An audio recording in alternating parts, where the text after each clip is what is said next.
right, are we allowed to sit in or wait outside? Yeah, staff can, as long as you're masked and All far right. away from everybody. Yeah, I don't leave home without it. Amazing. Margie is DeRoss, right? Yes. Okay. Yes. Okay, so I sent an email, I'll make sure it's through. Right. Yeah, I've done that before.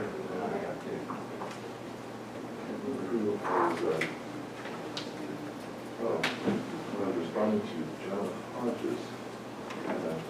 Maybe, I sent it to John Hodges, not John Hodges, he's got the D in his name. The one I sent, we didn't have a D in it, so. I don't think this was directed towards me. No, you seem like a nice person, so I'm sorry it wasn't directed towards you.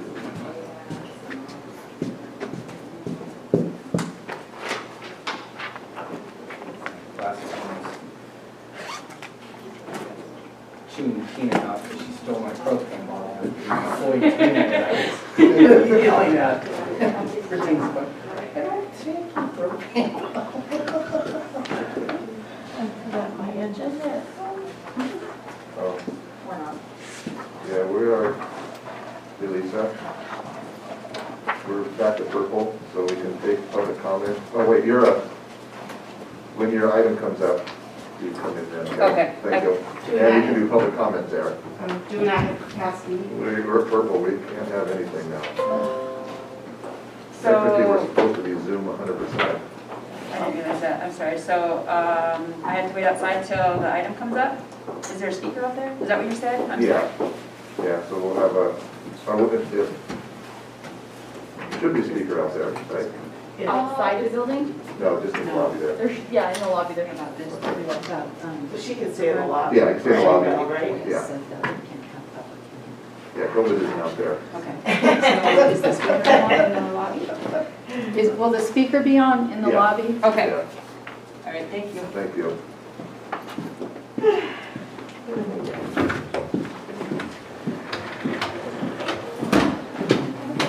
So we are live. The items that Back are. cable again? Should. We have a resolution. But I hope you do. You might have, I have. So just before 5.1. Yes. Was he driving a fast one? I don't think anybody's gonna come in though. Oh, that's No, good. but go ahead, I mean. Inevitably, when I'm like, no one will trip over this, Yeah, that's the I know. time when somebody will, so Yeah. I appreciate it. That's funny. Did you ever hear that story? He left this meeting. I swear to God, I thought it was Jeremy. He tried to pull the guy over. And What? then we also have a unlock. And it wasn't him. He was like, what are you doing, lady? From about 100 yards away, he wouldn't get closer. He was freaked out. That is definitely a topic of discussion. Keep that saying, so Jeremy. But you've already announced it there, so, I mean, Yeah, we're gonna have to figure out. Is Jeremy joining us? I'm not sure. He said phone, just but yeah, it's. whatever you're gonna do. Want me to prop this door open? It would definitely be a topic of discussion. this Right. afternoon. Because our speakers aren't on yet. The mics aren't on yet. They're not on yet, they're muted still. We're Sorry. streaming though.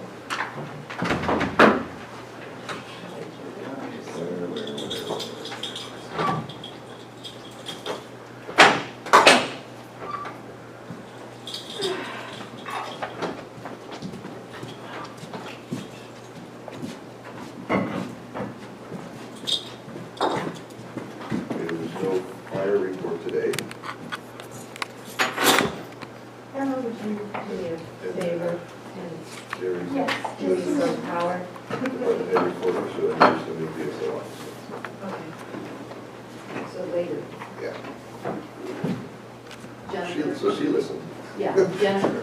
I did, but she did. I think I had a short conversation with her recently. Yeah. I mean, is she for that one, right? Yeah, I'm stealing some of the Bluetooth right here. But Thank you. I think she's finally passed all the tests, so she can not have to add eyes. You're though. stealing saw it my right tape. there, so- You're stealing my tape, what? Yeah, just for a minute, I'm sorry. So did you come up okay on the, Yeah, it actually switched the mic as soon as we plugged that in. I must remember the That's what- what about it, Even though it okay. had disconnected. And as soon as I plugged it in, it switched the mic back to Black Magic. So that was- really? I'll be darned, huh? Wait for your mics.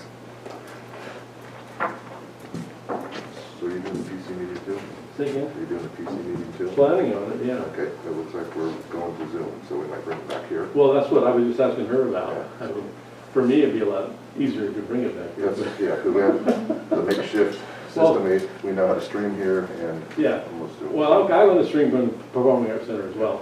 So, but the chamber wants to be here tomorrow night using Zoom. Okay.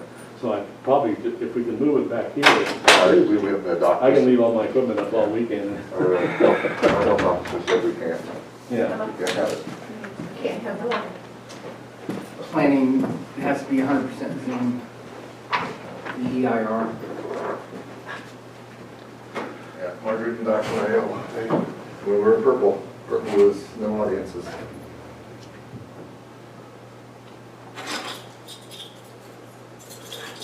I have to go unlock the front door. So I'm going to unmute these lights. Thank you. So the mics are unmuted. Building that you put the Performing Arts Center was, thinking of it, and actually goes to the, I'm waiting to get the actual note. We'll discuss. As soon as I put it on the page. Well, that can't be good.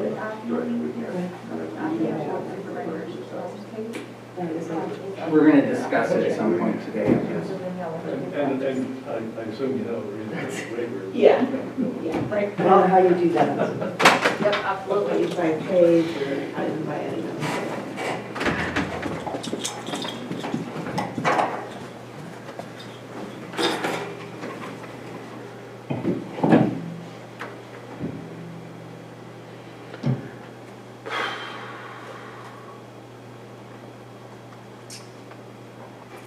Okay, it's 9 o'clock, and I believe we have a couple supervisors on their way. And the mics are on, so we'll go ahead and get started. So we have our Zoom up and running and everything's good? Okay, so Supervisor Morris, you ready? I'm ready. Dr. Kuhn? And ready? Supervisor Groves? Yes. So let's get started. Calling this meeting to order at 9 o'clock. We welcome you to our November 17th, 2020 regular scheduled Board of Supervisors. And Dr. Kuhn, would you please lead us? Please join me in the pledge of allegiance. I pledge allegiance to the flag of the United States of America and to the republic for which it stands, one nation, under God, indivisible, with liberty and justice for all.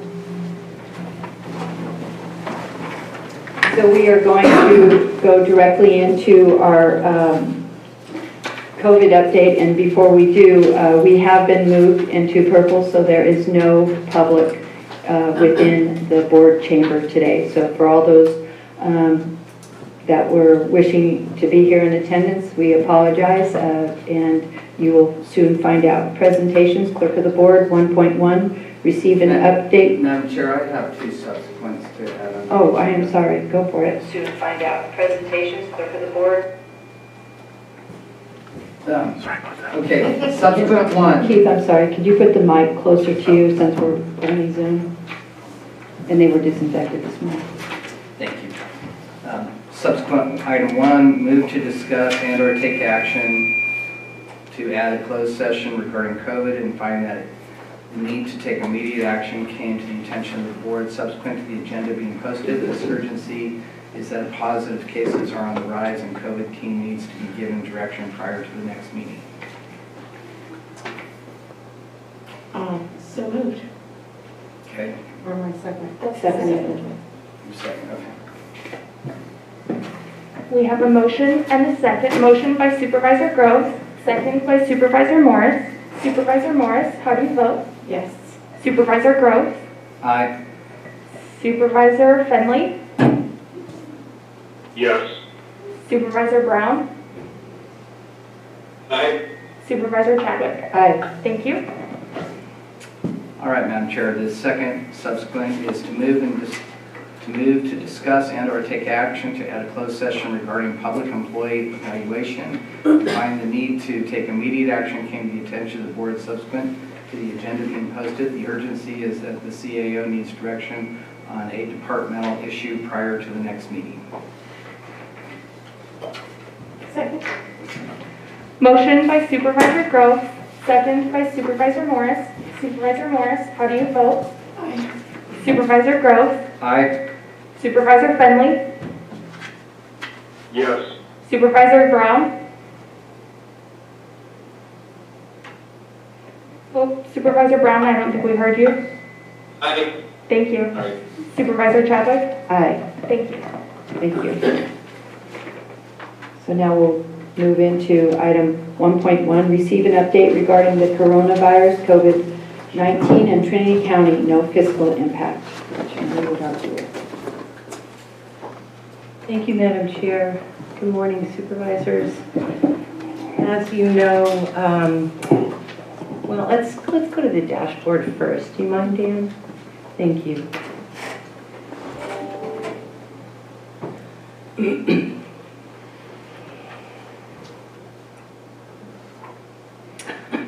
So as you can see, we have 31 active cases. We made a slight change to the dashboard because we're starting to see now hospitalizations related to COVID diagnosis. So what you will see is we removed the total active quarantines and replaced it with total hospitalizations. The reason for that is the active quarantines and the total quarantines match. You're not going to have, those numbers won't be different. So the number of active cases is the number of those, isolated. I said quarantined and isolated.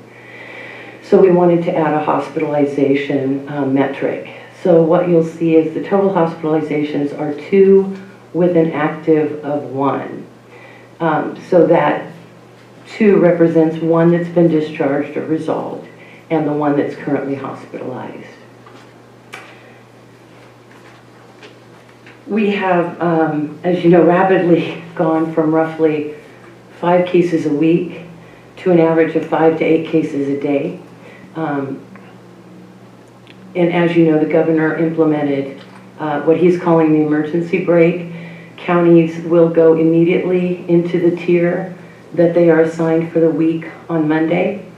On Monday, our case rate was identified as, our test positivity rate was identified as 10.3, which moved us into the purple tier immediately. Businesses have 1 day to implement the changes required of the purple tier.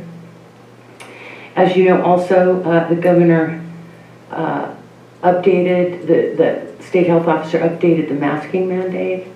Now the mandate states that a face covering was required at all times when outside the home, with some exceptions. And the exceptions are generally if you're in a car alone, if you are in your own office and you don't share that office space with anyone, you don't need to wear a mask while you're in your office. However, when you're outside of that space, you must wear a mask at all times. And if you're eating or drinking, obviously you wouldn't have the mask on while you're doing that. And then persons who are outdoors and maintaining at least 6 feet don't have to wear a mask, but must put, the new guidance is you have to have the mask with you so that if you come in to 6 feet with the next person, you can flip your mask on. The other requirement here is that persons that are exempt from wearing a mask for medical reasons must wear an alternative, which is a face shield with a drape. So that's also a change. We have secured 2 state case investigators at Public Health to assist us with case investigation for the rapid numbers of cases we're getting. This is done remotely, and we use a system called CalConnect, which is the system we use for case investigation and contact tracing, and we share that with the state so we can have remote case investigators that are able to assist us without actually being here. We continue to encourage self-quarantine and self-isolation for persons who believe they've been exposed or for persons who have symptoms consistent with COVID. Our COVID-19 line remains the same at 623-8235.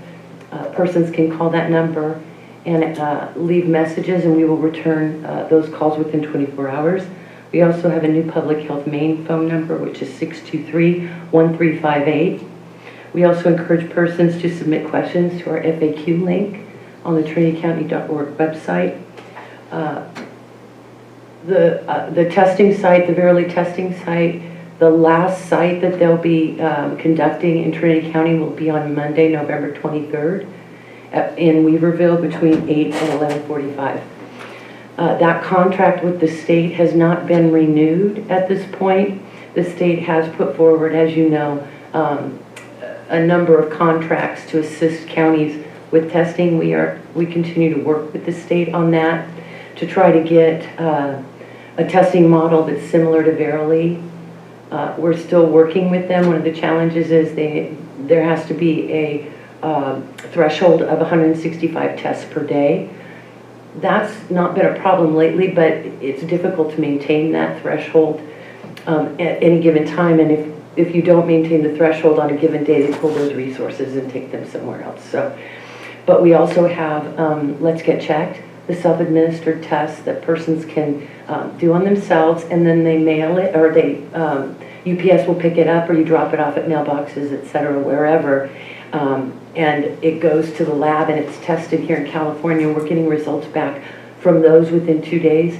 So we're looking at another option is to have a point of distribution where we distribute those tests to the public. We've already pushed those out to our partners, including schools, our jails, our churches, any entity that's having, any sector that's having an outbreak or cases or is concerned. We will push those out to them, and we're committed to ensuring we have sufficient supplies of those at a minimum. That's our safety net to meet our testing needs. That's really all I have. Marcy, on a follow-up on the Let's Get Checked, how would the entities procure those? Do they just call you? Do they?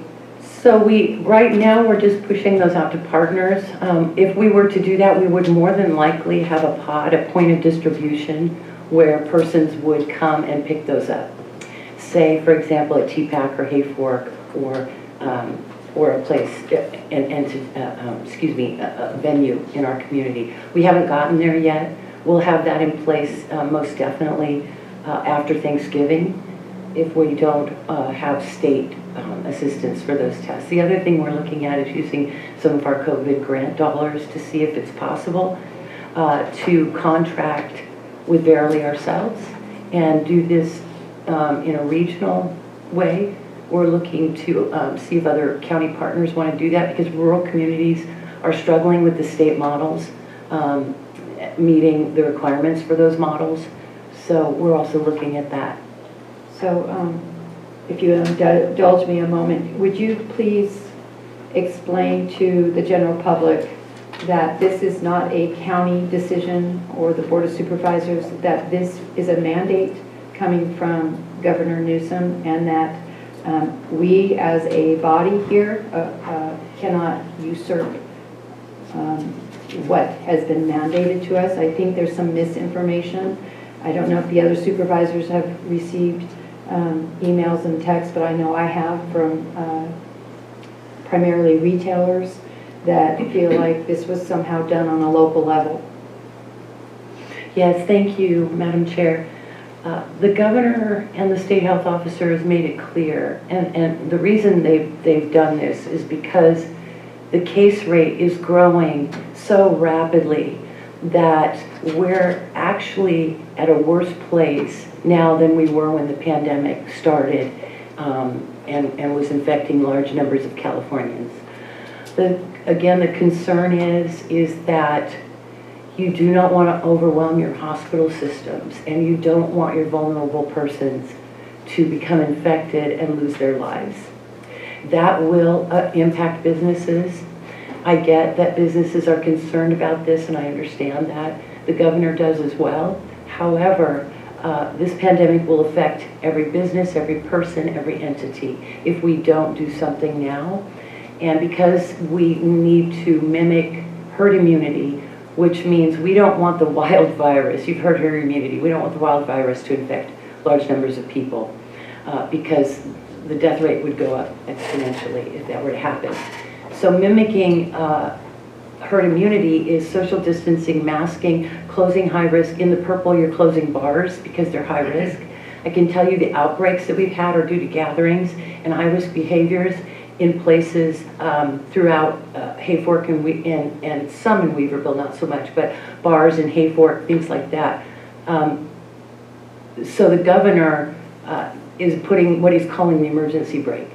So whatever your data is, that means that you have widespread. We're in purple because we have widespread community COVID-19. So that is a fact. The other thing that I think is really important is that you don't just have direct impact to the hospitals and the healthcare systems from COVID directly. You have indirect impacts that cause people to die. And that is because hospitals can't take care of other situations because they're impacted with COVID. We're starting to hear more and more of that. So imagine you go to an ER because your father's having a heart attack or someone you love is really sick and they can't take them in the hospital and you can't find a hospital within 50 miles. The delay in care for trauma, for cardiac events is substantial. It could impact people's well-being and their very lives. So I get that people are upset. Now, I know, we see other counties, we see this on the news all the time where, there's pushback. However, the consequences is we lose funding to pay for our response. And if we lose funding, both at the county level and at the health department level and other agencies, if we lose even schools, there's a number of entities that have funding related to their COVID responses and plans. If we lose that money, there's no safety net funding to pay for those. And there'll be consequences associated with that. So I hope that helps. We do have a question from Supervisor Morris, but I'm going to ask Dan. I see individuals keep coming up to the window. I don't know if they are not able to hear us in the foyer or if they think they're coming in. Would you please mind checking and see if it's an audio problem? Thank you. I apologize for the interruption. Supervisor Morris? Sure. Thank you, Marcy. Couple quick questions, and I probably know the answer. The first one is likely a math issue that you explained why we jumped from orange to purple versus orange to red. I'm sorry, I can't hear you. Okay, I'll wait. Supervisor Morris. You might get locked out, so. Okay, thank you. Go ahead, Marcy. My question is likely a math issue because we've just grown so much in numbers. When we went from orange directly to purple, skipping red, was there any other logic to that from the state? Other than the test positivity rate being 10.3, Okay. we met the threshold for movement to purple. The change also is that you accelerate and jump over. So it used to be a 10-day window of where the state would look at what your trend is, right? That 10-day window is gone now. So if on Monday we have the data that supports being in purple, we went to purple on Monday. And so I understand they're going to review this, but that won't be till December 1st, or do I have that wrong? Review our purple status? Yeah. Yes, I did send a clarification question about that. Okay. Because it was my understanding, I heard 2 weeks, I heard 3 weeks, so I need to get clarification on that. And then lastly, obviously it's a big shock to our business community, particularly restaurants who could manage a red tier because your capacity decreases, but being outside is a little tough in our area, in our whole northern area. So any chance you have, I mean, we will certainly be looking at things through CSAC, but any ideas you guys have through your public health meetings with the state. Express that for, northern counties, it's tough to serve outdoors for most restaurants, I would say. Even reducing the capacity they could have accommodated than what they were in. So, again, it's just a worry. I understand, and winter is coming. The fourth quarter is a big quarter for them. So, that's all I have. Supervisor Groves? Hi, Marcy. I don't know how you keep up with Sacramento changing their ideas and their thoughts like every hour. I've given up trying to keep up, so I'm glad you're staying on top of it for us. Sunday evening calls. Yes. But there's one, it's my understanding, and please correct me, that our local hospital doesn't take COVID and Reading doesn't take COVID, so everything's going to Sacramento. No, that's not correct, Okay. Supervisor Groves. Our hospital does not admit COVID patients, primarily because they don't have the capacity to isolate them sufficiently. And there's concern because the skilled nursing facility is within the hospital, and they're concerned. Obviously, they want to keep those individuals safe. And I can't speak for Aaron, but I will say that, I know that much. We do have persons that have been hospitalized in Reading, at Mercy and Shasta Regional, so I have not heard that they're not taking our patients as yet. The state, if I understood Governor Newsom correctly, is at 46% capacity for hospitalizations, so we're still not at a crisis level for that, but it's rapidly increasing. Okay. I had another question that faded out of my mind, so Well, thank you. I'll ask Supervisor Brown, do you have any questions? Yes, I do, Marcy. I apologize for my delay on the satellite connection. I'm curious, with the recording area, is that for the total tested or total positive tests? I'm sorry, Supervisor Brown, I didn't quite understand your question. I can hear you, but I'm not sure I understood. The recording area in the dashboard, it has the different regions in the county where I assume either the data has been collected from or where positive tests have been identified. Can you clarify if it's the total data and total tests or if it's just for the positive results? Yeah, that's just for positive results. So the dashboard shows in what areas of the county those cases are residing in. Okay, thank you.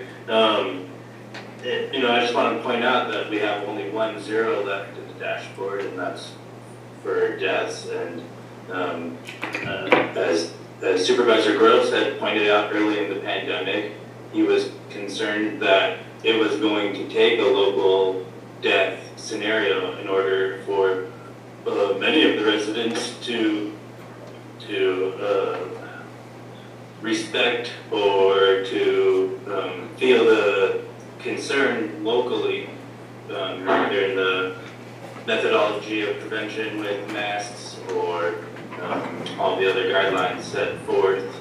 And I just hope that we can avoid seeing that 0 turn into a number that we don't want to have on our responsibility on our shoulders. And as a small community, I feel like we've done very well. And being this far into the pandemic and all the lifestyle changes everyone's been forced through, I feel there's a level of acknowledgement that we've done really well, and it's been very challenging across the board for staff members and for local residents. And to try to continue to push through with that same level of determination that I feel the county has had since the get-go is, I feel, very important this time. our inability to have any local residents hospitalized should be concerning. And I hope maybe for the restaurants we can find a solution that will encourage the more to-go options. Since we did do that at the beginning, many places are still doing to-go options throughout the state or throughout the country. And maybe we can find some incentives that could help build up that momentum of to-go dining for local residents or for tourists passing through, if that's still happening throughout the winter. I appreciate your efforts and hard work, and again, having that zero being the last zero on the dashboard should be alarming and also hopefully reassuring to a certain level. I hope we continue to see that. Thank you, Supervisor Brown. Supervisor Finley? The state was very clear yesterday at their press conference at noon. I have no questions. Thank you, Marcy. Thank you, Supervisor Finley. Supervisor Morris, you had a follow-up? I did. Marcy, and I don't know if this is should be directed at you or not, but I know HHS has put on Facebook the announcement in the recent order. Is there other efforts to kind of inform our local businesses to see that they need to transition? I've been taking calls and helping them, but is there any other effort on the county side that we will help broadcast that news? Yes, we did send out that press release to all businesses. Oh, you did, okay. And our environmental health director, Christy Anderson, is going to be sharing that with with all the chambers, the business, the Chamber of Commerce. Okay, thank you. And we're happy to take any suggestions on how better to do that. The change now too is that they no longer have 3 days, they have 24 hours. Right. Great, thank you. Marcy, I'm not sure if this will be the last time you give a report out. We only have one more board of supervisors regularly scheduled for this year. And so just in case, this is my last time to have you before this board. You've been a messenger and your team has stayed on track. There are communities within Trinity County that have a full spectrum of how they feel this has, one, perhaps saved their life, and the other side believe that it's a violation of their personal rights.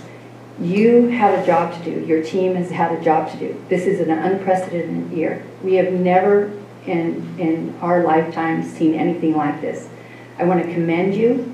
I want to thank you for doing your job, for not whining or complaining, for your whole team on behalf of the Board of Supervisors and the whole citizenship of Trinity County, whether they like what's happening or not. Your team has been outstanding, and for that, you deserve to be applauded. I thank you that you have continued to stay the course, no matter how many obstacles, as Supervisor Groves indicated, have continuously been put in your path. You'll be headed down the path, and then there's boulders or a cliff, and you've either had to move them out of the way or build bridges. And I have not heard one complaint from you or your team, and I would put that up against any executive team I've ever seen in my life, and I appreciate it very much. So sincerely, we thank you. And I'm sorry that you had to be the messenger. I am grateful that you are the messenger. Thank you. Thank you so much. I just have to say our team is really grateful for that as well. They work so hard behind the scenes. And, you know, as a nurse, coming from an emergency background, emergency room, our goal is to help our community and our residents stay well on many levels, including economic health. But there's a special place in my heart for children and the elderly, and in particular protecting them. Of course, Supervisor, or CEO, did you want to Yeah, I just want to say thank you for saying that. I get calls constantly on a Sunday from Marcy or her team, and I'm like, what are you guys still doing there? So I'd like to fit them all for capes if we can. They have been our superheroes. Oh, you're out of the IT team. Did you want to? Yeah, I did finally remember Thank what I wanted to earlier after all those accolades and I'm coming back to. So I'm a little confused on the testing. Is there a way that you could, when the state leaves, that you could email us with what to do when somebody says, how do I get tested? Yes. Because, I mean, I do know people that are just refusing to get tested that I'm not getting close to because they sure look like they have symptoms to me. But the harder we make it for people to get tested, of course, that's going to be very problematic for the county and changing colors and all that sort of thing. So I appreciate that. Thank you. Yes, absolutely. We're working on that now. I just don't have enough information to provide it here. Just a couple of things in flux, but we will make sure that there is access. Well, hopefully the step 6-8 won't step away. Supervisor Morris also has a follow-up. Joe, a follow-up. Yeah, good point. Supervisor Groves on testing and how it's important to our whole metrics of numbers that you guys, the state, have to look at. But to just echo Supervisor Chadwick and Dr. Coons is, you guys have just been doing this, I don't know, is it 8 months now? I've lost track. Such hard work along with all the other healthcare professionals in our state and our region and our country, and have to deliver not great news all the time. I think Supervisor Brown pointed out we have been lucky so far. We haven't lost a member of our community, but thank you again for all your work and the many, many hours you guys put in and the grief you take. So thank you. Thank you. Please let the team know. We appreciate it. Yes, thank you. I'll make sure they watch this so they can hear it from you. And I see people staring in, and I'm not sure if it's IT. I'm not really sure what's going on, so I'm going to have Anna go see and make sure that people realize that we are in purple and we cannot open the doors to the public. But if there's staff, please welcome.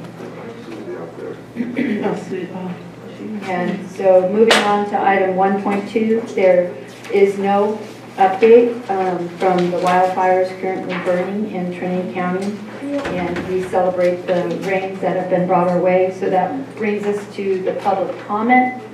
And public comment this time is for information from the public on matters not appearing on this agenda or within the consent calendar.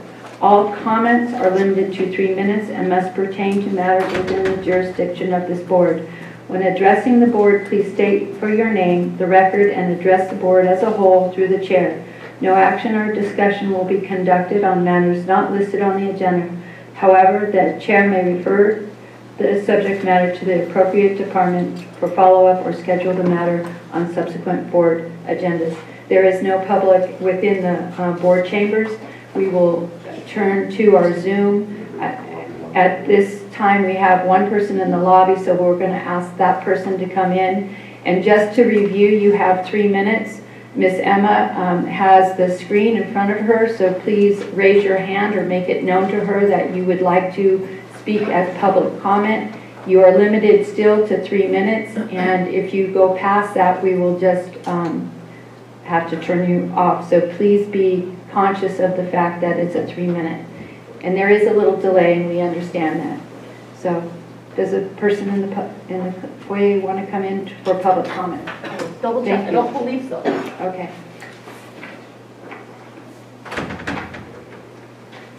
On the public comment over Zoom, please state your name so we have a record. We're checking the foyer now. No public comment in the foyer. Thank you. So we will turn totally to Zoom. Is there anyone on Zoom that has a public comment for the Board of Supervisors? Supervisor Fenley does. Yes, Supervisor Finley. Regarding the last item, Yes, sir. the 1.2 or whatever for fire, I'd like to just put out there that it would really be tremendously helpful if PG&E and TPUD would reach out to their customer base to let them know what's going on when power will be restored. Thank That's you. it. Thank you for your comment. So there are no additional comments from the public, so we will move on to consent calendar. Consent calendar. These items include routine, non-controversial matters and will be acted upon by the board by one roll call motion. If a member of the public has any questions or comments on an item on the consent calendar, they may provide them now. A member of the board or staff may request an item to be pulled and considered separately. Is there any staff member or board member that would like to pull aside from the consent? Supervisor Brown? No, I do not. Supervisor Finley? No. Thank you. No. I see no other supervisors or staff, and I haven't heard any response from the public. So I would entertain a motion for consent calendar. So moved. Second. Motion by Supervisor Morris, second by Supervisor Groves. Supervisor Groves, how do you Aye. vote? Thank you. Supervisor Morris, Yes. Supervisor Finley, Yes. Supervisor Brown, Yes. Supervisor Chadwick. Aye. Thank you. So before we move on to reports and announcements, I have some closed session items from October 10th. I think it's the 10th, that I had failed to report out on. So item 6.1, pursuant to Governor Newsom's Executive Order N25-2, conference regarding COVID-19, participants, county health officer, county council, county administrative officer, and director of social services. No reportable action. Item 6.2, Government Code Section 54954.5, parentheses C, conference with legal counsel, existing litigation, number of cases 2. Direction was given to staff, Robert Carlson, Jake Grossman Christ, Olivia Kokovo, Victor Bartineau, Scott Murison, Nicholas Westwork, Mr. Plantaria Plus, Incorporated Farms of Trinity Forest, Tiger Gardens LLC, Greenworks LLC, and Does 1 through 10 versus County of Trinity, Trinity County Superior Court Case Number 20CV136, and County Council appointed to defend county. That was the response. In regards to the bankruptcy of Robert Brian Morris, Western District of Washington, U.S. Bankruptcy Court Case Number 19-04072-MJH, direction was given to County Council, and that concludes my closed session for October 20th. I'm sorry, 10/20/20. So moving on to reports from direct department heads. Are there any department heads in the audience that wishes to report out? Seeing none, we will move to Zoom.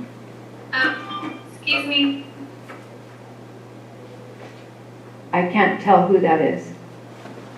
Hi, good morning, Supervisor Chadwick. This is Liz Hamilton. Good morning, Liz. With Welcome. Health and Human Services.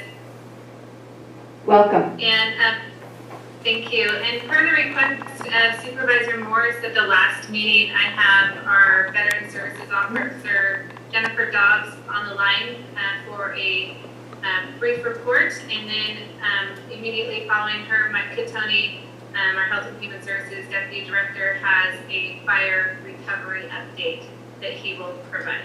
So Thank you. Thank you. Jennifer, we welcome you. Madam Chair, distinguished members of the board, good morning. Thank you. I am Jennifer Dobbs, and I am honored to come before you as the Trinity County Veteran Services Officer. I joined the Health and Human Services team in December 2019, and with their enthusiastic support, I have been identifying and working with veterans in this community for the past 11 months. I am a veteran myself. I spent 12 years on active duty in the Army, including a year in Iraq. I currently serve in the 173rd Fighter Wing of the Oregon Air National Guard, and I am grateful for the support and understanding of my supervisor in this commitment. I would like to thank the board for recognizing veterans in our community and for adopting a proclamation designating November 2020 as National Veterans and Military Families Month. There are approximately 1,250 veterans living in Trinity County. And though the pandemic has hindered outreach efforts, I've come to realize that I am far from alone. I count among my team the veterans of foreign wars, adult protective services, HHS eligibility workers, and fiscal personnel, as well as patriotic members of the community and county government. I've managed to interact with over 130 veterans or their dependents this year, many of whom are interested in applying for benefits. Unfortunately, the process is long and arduous, often forcing the veteran to obtain replacement copies of original documents, undergo medical exams, and compile personal statements. I've filed 5 claims for compensation and 3 for VA health care. I have initiated approximately 20 disability or pension claims that are currently awaiting documents from the National Archives or pending action by the veteran. I have helped 4 veterans update their information with the VA and have fielded numerous phone calls about generic VA benefits, questions, VA medical billing errors, and inquiries into the community care program. I've received approximately 30 referrals from Health and Human Services. These veterans are sent outreach letters thanking them for their service, alerting them to the fact that they are likely eligible for state and federal benefits, and providing them with my contact information. The pandemic also affected the accreditation process. I received accreditation through CDVA and the National Association of County Veteran Services Officers several months later than expected. Once my background investigation through the VA is completed, I will have access to the VA's database and will be able to better monitor and respond to claims activity, and will have the ability to securely chat with VA health and benefit personnel. My office has received $12,716 in state aid so far, which is approximately 17% of my adopted budget. If I'm able to contact more veterans and complete and file more fully developed claims, additional funding will be made available. I have restarted the Trinity Journal article devoted to veterans issues, and I have started a Facebook page. I look forward to connecting with veterans through in-person outreach services once restrictions lift. Currently, with a part-time schedule, administrative duties consume a large portion of my hours. I'm scanning old paper files into the state VetPro database in order to ensure compliance with HIPAA regulations and better tracking of claims and contacts. I track and report to the state each veteran contact in every outreach event. I have mandatory training every quarter and spend numerous hours researching veterans' appeals court cases, pending legislation and medical conditions associated with toxic exposures unique to veterans in order to increase their chances at having their claims granted. I am also developing policy and procedures manuals for our office. There are many proud veterans in this county, and they have a variety of needs. The most pressing are housing and access to mental health and medical care. The Reading VA Head Bash does not service Trinity County, so any veteran seeking their assistance is required to move to Reading, where approximately 1 in 10 homeless veterans actually receives housing. My hope is that one day soon, Head Bash will be able to use their vouchers to house these veterans in Trinity County itself. Veterans from remote areas such as ours should be able to access health care in their local community through the VA's community care program. Though Mountain Community's healthcare system is a participant in this program, veterans are still finding it difficult to obtain authorization and payment for services received through them. Therefore, most still use the Reading VA clinic for their primary care. Transportation is the common barrier. Many of our most vulnerable veterans are unable to find transportation to that clinic and are therefore unable to get the care they require. That concludes my report out. Do you have any questions? Supervisor Morris. Thank you, Director Hamilton, and thank you for that great report. It was just good to hear where we're at with our veterans and, of course, the COVID impact on them and their obtaining services. So thank you very much, and keep up the good work. Thank you for the outreach to them through the paper and through social media, too. That's important. Thank you. Do any of the supervisors have any questions for Ms. Dobbs?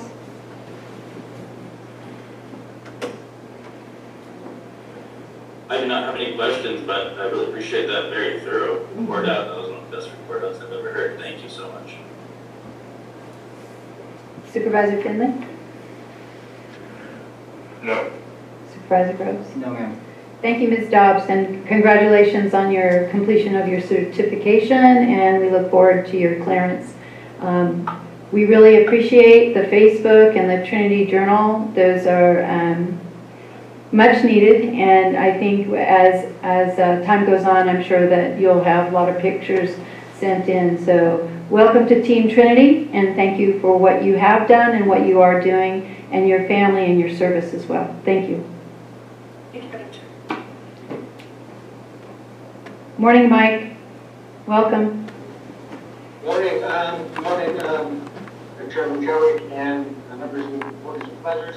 My name is Mike Piccone. I'm the Deputy Director for Health and Human Services and Office of Emergency Services.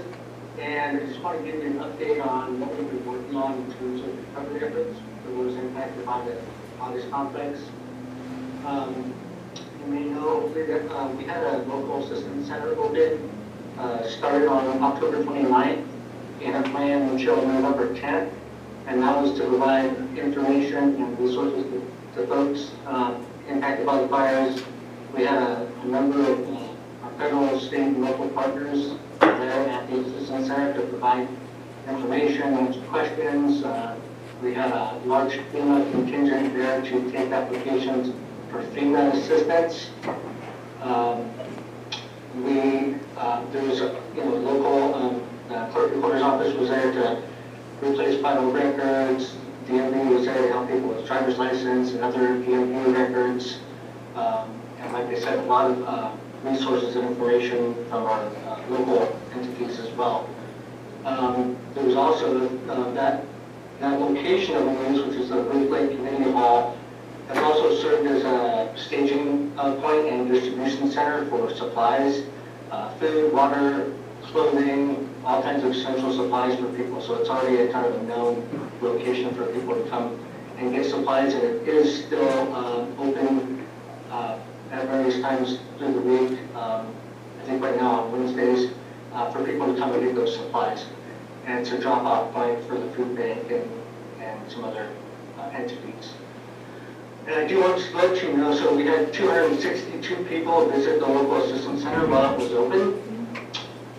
So that was a pretty good turnout. I want you to know, and I want everybody, members of the public, to know that even though the local assistance center is no longer open, we still have that information available on our website, trinitycounty.org. If you go there, you can see the banners that you can click on to get to the information you're looking for. And for those who don't have access to a computer and the internet, they can call the recovery line 623-8223, or they can email us at hs.disasterrecovery@trinitycounty.org, and they can speak to somebody who can help give them the information about any of those resources that are available. So I just want everybody to know that there's a way we can get you the information, we will. So please, if you don't have access to a computer, use that recovery line number or the email address. We have staff manning that phone and checking that email box every day to respond to any questions. Yes. Last week on Thursday, we held a community meeting in Mad River where we had about 35 community members attend. We had partners from FEMA, we had a large team from Cal OES, and we had local, we had Ted Presley from OES, we had Christine from Environmental Health there, all to talk about, number one, FEMA assistance. I want to mention this probably a couple times. The deadline to apply for FEMA assistance is November 21st. So that's coming up here pretty shortly. So we really want to encourage people to apply. There's a number of things you can get assistance with, from temporary housing to replacing housing to food and other essential needs, personal property, child care, moving and storage, and all kinds of things that they can help with, including help with wells, septic systems, water systems, that kind of stuff. So we really want to encourage people to register with FEMA by that deadline, so that we make sure that everybody who wants it can get that help. So that was one of the topics at that community meeting last week, but I would say probably the biggest topic that was discussed is debris removal. So phase one of debris removal, which is removing household hazardous waste, is already underway. If you want information about that, you can also go to the website, trinitycounty.org, and you can find a dashboard there that shows the progress of debris removal for phase one. And that will be going on until that's completed. Phase 2 is coming up. We're already in the process of environmental health is already in the process of collecting right of entry. So phase 1 is an automatic program, but phase 2, the property owners have to opt in. And so there's a right of entry form. We have information on the website about that. But at this committee meeting, we had a lot of questions around the free removal.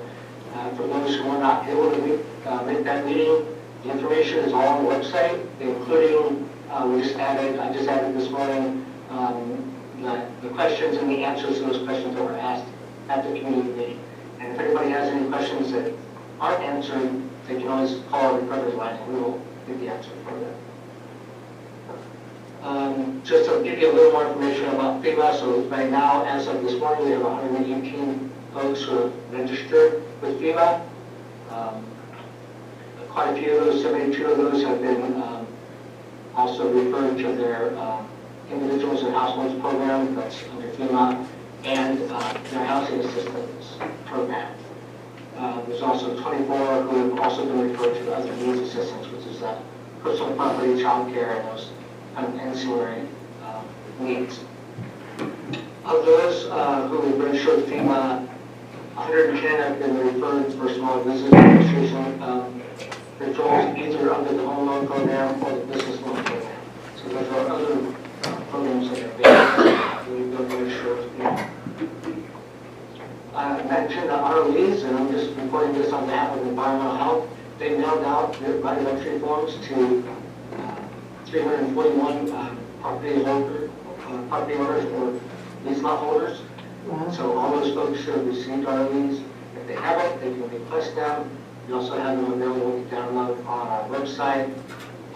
That will be one of the big focuses now between now and the beginning of December when phase 2 cleanup starts. Also, I mentioned the recovery line, but the other thing we have when people call that line, we have 5 of our Health and Human Services staff designated as case managers. So anybody who wants extra help, kind of connecting with resources, or just getting questions answered, we have case managers who are assigned to handle those cases when they come in. I want to give a little shout out to Dan Reed there at IT, who just for a little background, we have case management systems that help us in all these programs that we have in HHS, but what we don't have is a system to help us manage all the information we get regarding disaster recovery, right? It's just not a thing that we normally do. And so Dan was able to modify an application here at CAC for purposes of case management. So I just wanted to thank him for that. That's really helping our case managers a bunch. And so right now, our focus this week, our case managers are going to be reaching out to people just to let them know that the FEMA assistance deadline is coming up quickly, like I said, November 21st. After that deadline is passed, they will focus to reaching out to people who still have verifications to submit to FEMA to complete that application process. And we'll also be reminding folks about the requirement to submit ROEs. We are also planning on how to staff the Removal Operations Center in the future as we get closer to starting phase 2. And if you didn't know, we do have a long-term recovery team that meets every week on Thursdays via video call. We have probably 40 people invited to that meeting that attend on a regular basis to share information about recovery and how we can coordinate resources and start to identify needs that aren't being met by the programs that we already have in place. So that's my update, and happy to answer any questions you might have. Thank you, Mike. There was one comment by Supervisor Finley during public comment regarding to PUD and PG&E and the recovery of electricity to the people who have been impacted. Do you have anything to report out on that? I do not have an update regarding power distribution, but certainly we will reach out to our partners at PG&E and PUD to check on the status. Could you please provide that update to Supervisor Finley and CA Kuntz when you get the report back? Certainly. Thank you. Do any of the other supervisors have any questions? I just want to say thanks for the No really. questions, Thank you, other Supervisor. comment? Thank you, Supervisor Finley. I just want to say thanks to Mike and your team again for the great report. You guys have also have some double duty with the fires as well, so thank you. Supervisor Groves? No, ma'am. Supervisor Brown? No, I think I think John had a comment. Go ahead, Supervisor Finley. Yep, got a comment. Want to thank everyone who's participated and is participating in this.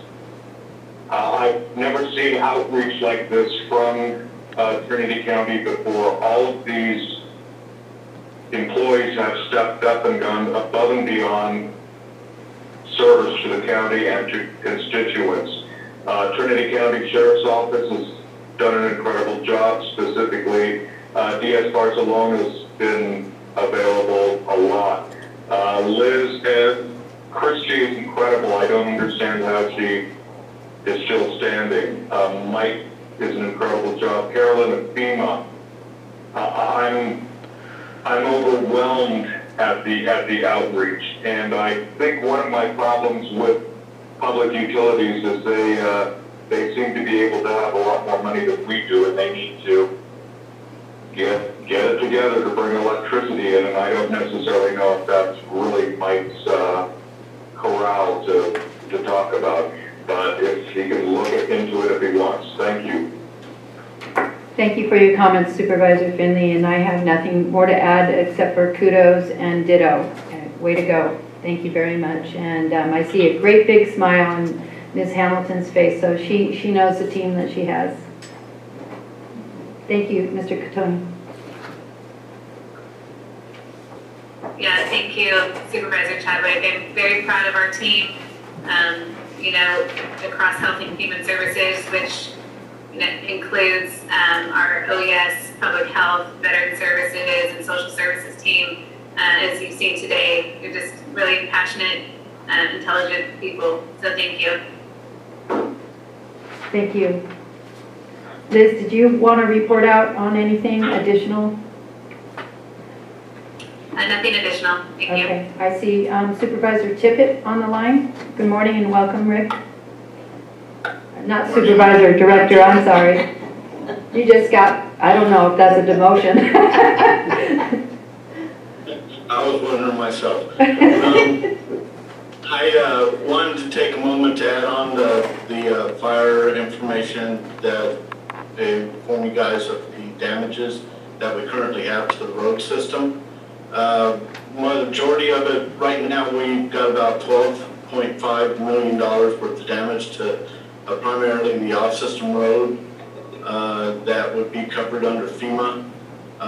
That is roads that don't go between communities. On-system road would be like Mad River or Van Dusen or Route Xenia from Van Dusen into Xenia. But Route Xenia Road from Route to Van Dusen Road is an off-system road, and actually that is where we're finding primarily most of the damage. What it consists of, the biggest part of it is road hazard trees. We estimate between 3,000 and 5,000 road hazard trees that need to be removed, and FEMA's estimate, along with ours when we were looking at it, was about $7.5 million. And the Ruth Lake Municipal Water District is asking us to partner with them in helping them also look at removing trees off of the lease lots. So essentially that partnership just consists of getting one contractor on board and going through the process of getting the trees removed. We are doing that with a big eye or dedication towards making sure that what we do fall is decked and hopefully released for processing as salvage sale. We have to work with the agencies to make sure that happens, but FEMA's also aware of that, and so we're working towards that end. But after after we have the removal, our top priority right now is replacing the middle beam guardrails down in the South County area. We have about 6 bridges that the guardrails are burned up at, and then various locations where we have guardrail damage that we'll be replacing here real soon in short order. After that, we will be also replacing the signs that were burnt. But probably the bulk of the remaining $12.5 million rests with culverts. And there's several culverts on Lusina Road that have burned, and unfortunately they're very, very deep. Some of them are in 40 to 50 feet of fill, which requires a major undertaking to get them replaced. My plan is working with FEMA to get them replaced with concrete culverts so that we will not have this problem again. But we can't do that until next spring. So in the interim, there is a concern about contamination of the culverts based on the previous fires. But we believe that in the campfire and the fires down in Santa Rosa, the damage came from pipes that were essentially closed system. So the benzenes that were released by the plastic pipes leached into the water that was there, and then it was delivered into the rest of the water system, thus contaminating it and rendering it inoperable. Here we have closed culvert systems where the gases, the bad stuff from plastic pipes when they burned, was leaked out into the atmosphere and didn't remain. So what we're doing is we're going to monitor those culverts through the winter through testing to make sure that there isn't adverse effects to Ruth Lake, and remove them. But one thing that we will have to do, because the culverts are in a failed position right now, is we have to probably close off the roads when we have significant storms that are predicted, because there's a high potential of failure of the pipe, and then thus causing the road to wash out. And so we want to be proactive on that. But we're going to let them continue to operate as they are now. Getting in to line them for the winter was not practical. There's a lot of problems inherent with that, so that's why we're taking this approach. But the good news is we don't believe we have to dig them out and then wait till winter is over before we can restore them. We're going to go ahead and winter through and get to the end. As far as debris removal, we are going to be monitoring those upstream and keep them clear through the winter so that we don't have any failures on the road. But that's where we stand. When this is all complete, the FEMA and the county have started some discussions about some of the roads that are in the area with Xenia Mountain Lake, and different roads that will have high salvage traffic when the logs are being salvaged. We want to make sure that we noted the conditions. We went out and got them up to better condition than they were before the fire, and so they've taken note of that, and any degradation caused by the activities will also be hopefully covered in the disaster. So I just wanted to give you an update and let you know where we stand right now, and that we are moving forward with trying to get recovery done. That's the end of my report. That was a very thorough report. Supervisor Finley, do you have any questions or comments for Director Timmett? No, ma'am. Supervisor Groves? Nope, thank you for the thorough report. Supervisor Brown? No, I do not. Thank you, Rick. We really appreciate it. That was a very thorough report. You don't have any questions or comments for the board. You should be proud of that. Thank you. You're welcome. Are there any other department heads waiting to report out?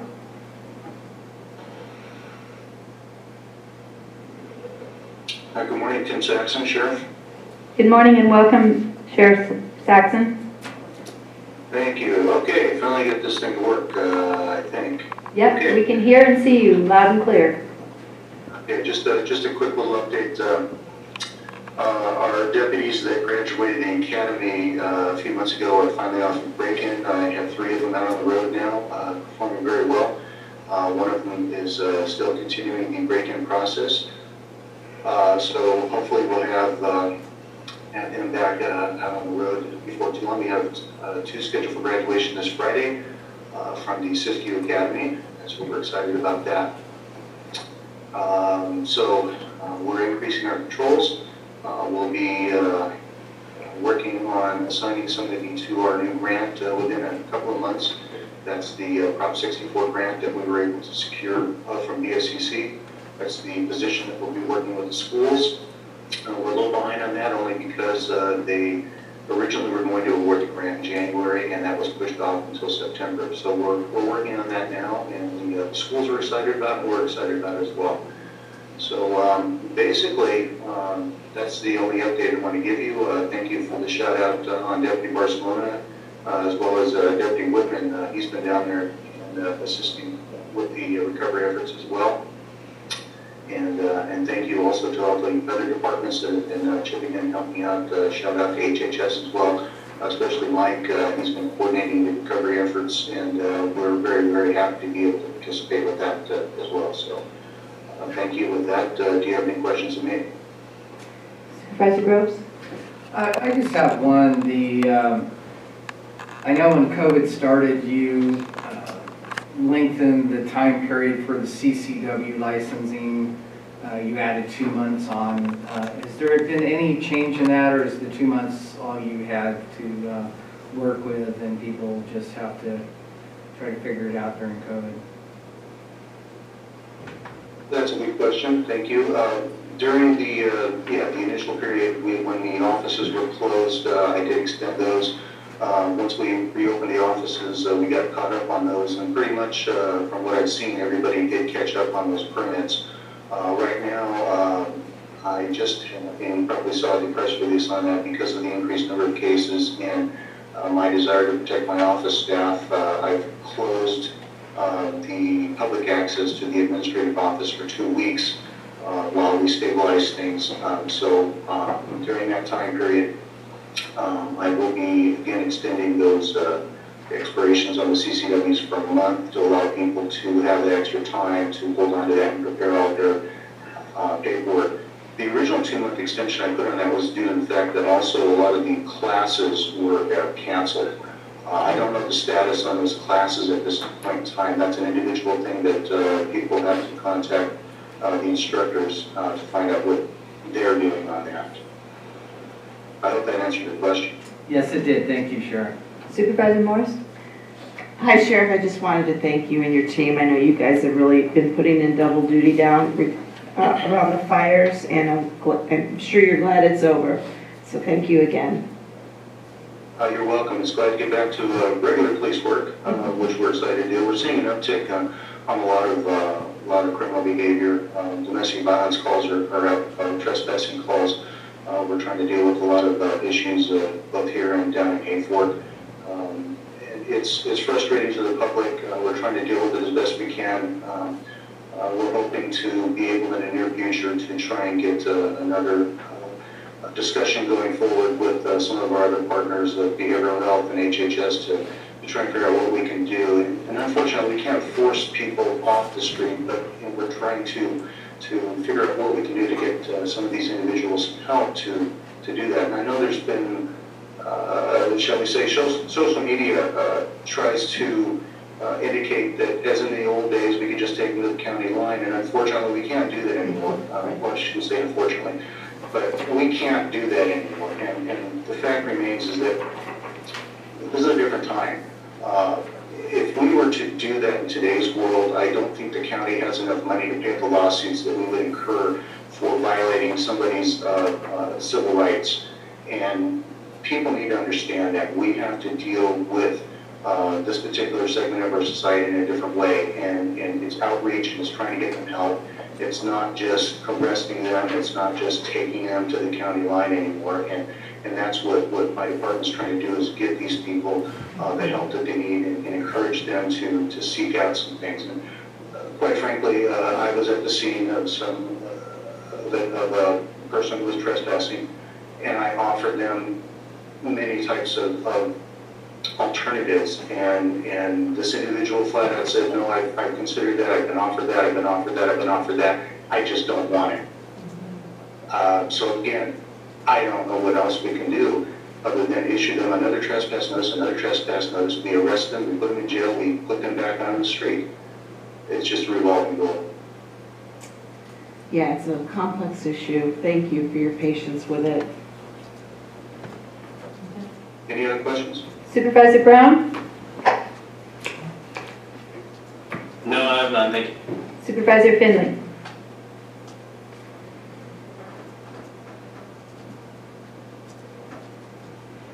I'm taking the silence as not at this time. So if you do jump in, I have a situation I need to talk to you offline about Wildwood. I'm sure you're aware of it. So I'll do that on our time, not the board's time. And I appreciate it. And thank you for zooming in this morning and getting it to work. Thank you. Thank you. Are there any other department heads?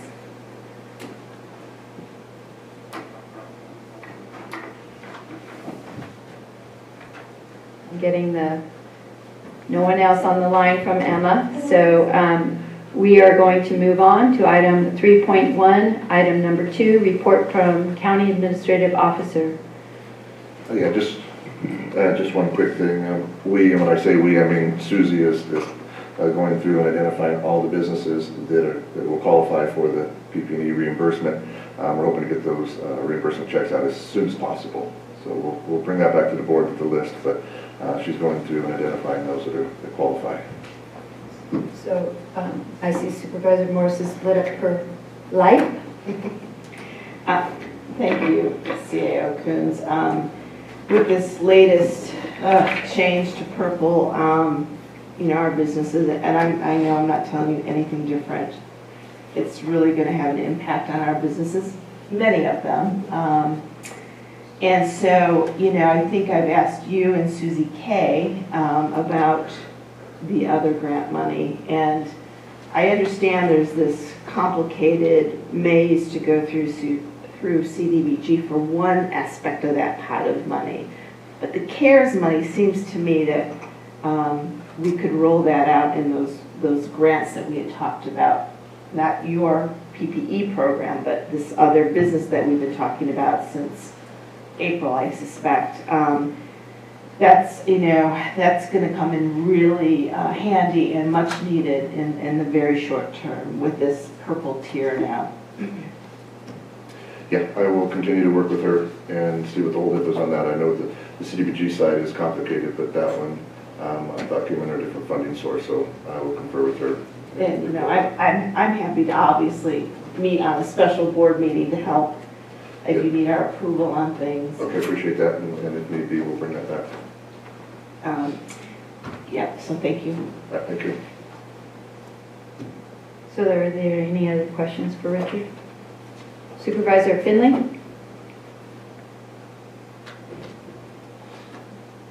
Again, we'll just move on. Supervisor Brown? There I go, I'm There you go. unmuted now. Thank you. What did you ask about questions? Yeah, if you had any questions for County Administrative Officer Dr. Coons. No, not now. Okay, thank you. Supervisor Brown? No, I have none, thank you. Supervisor Groves? No, ma'am. Okay, thank you, Richard. So we'll go on. Did you want to say anything about this at all? That it's available or anything? Or is I it? suppose it went out on, the EIR went out on. Lisa, were you going to discuss, well, we didn't do it in the department head, so that's why I thought it would be appropriate. I'm sorry, go ahead. Yeah, it was available, I think it went out on, and Lisa's here, it went out The 12th. on the 12th. Posted on the 11th. Posted on the 11th, and then the hard copies are available we have them at the staff board and planning commission, and I think we have a few extra copies. People want to see them in hard copy, but we do have it by electronic means. If they would like to have it, we can send it to whoever is interested, because we are still planning on having our planning commission meeting On the 12th, I'm sorry, on the 19th, we will discuss that a little further later in this forum. But as of right now, it's still scheduled for the 19th to review the EIR. And it is available online if anybody wanted to go look at it. Yes. Just thank you. Thank you. So bringing it back to report from members of the Board of Supervisors. Supervisor Brown?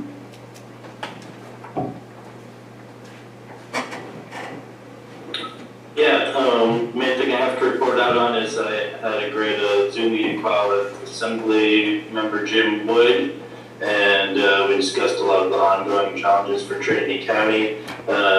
And the main takeaway is that they're actively monitoring the relations with FEMA and everything, and are available if we need any assistance with the FEMA activities. Otherwise, that's about it from District 4. Thank you. Supervisor Finley? Yep, I have no out-of-county travel and nothing to report. Thank you. Supervisor Groves? No out-of-county travel. The TMC refinements is still moving along at a good speed.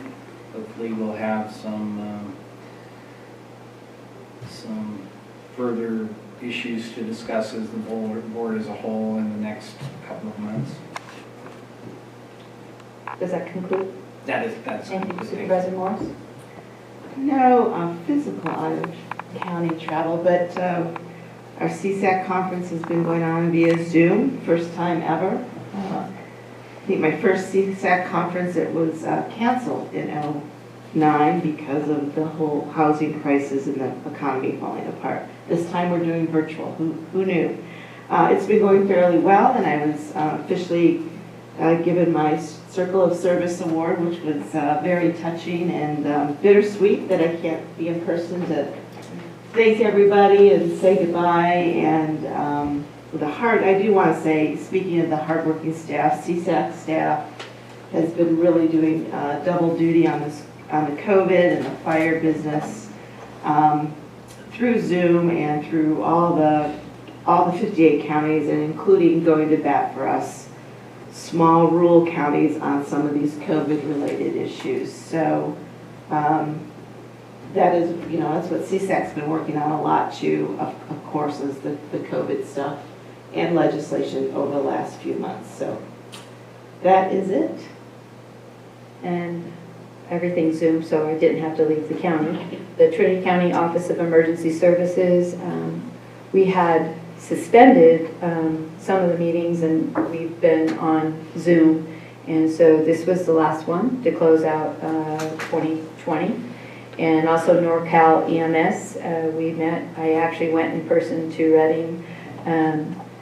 Kevin Goss has stepped up and is going to be vice chair, and Lee is going to, I just lost his last name, sorry Lee.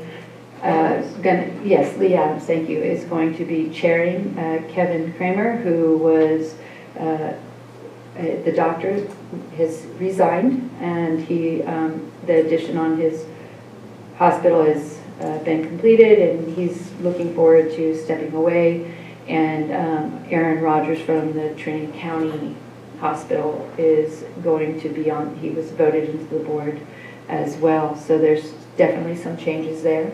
And so that was our last meeting as well for 2020. So we're seeing the closing of 2020, and we're all hoping for 2021 to be totally different. So, and that concludes my board report for this last couple weeks. Moving on, everybody's good? So we're moving on to... Take a quick break. That's what I was wondering, are you, okay? Yes, please, if we just have So we're going to take a 10-minute break. We will come back at 10:25 for those on Zoom. We're just going to take a 10-minute break. Thank you.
Yes, I'm with you on that. Thank you.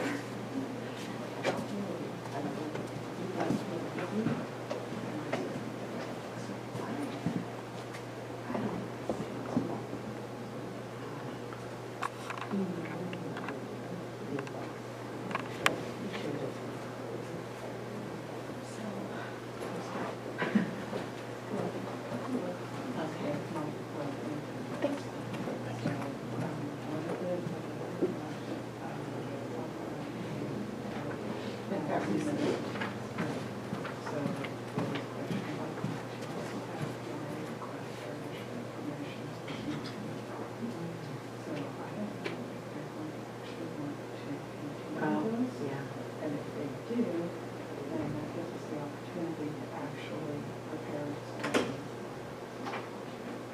Okay, well, that's. Hopefully that can be us. Yeah, I And then we can come out with the appropriate information for the board to consider. So, what we don't know is, most probably, so I don't know if we want to start with that, if we want to give an introduction on this, or how would you like to proceed? Yeah, she's out there, if you want to just go through her real quick. Okay. Is it something that you would feel to start with? That's what the next one is. Because I don't feel like we have.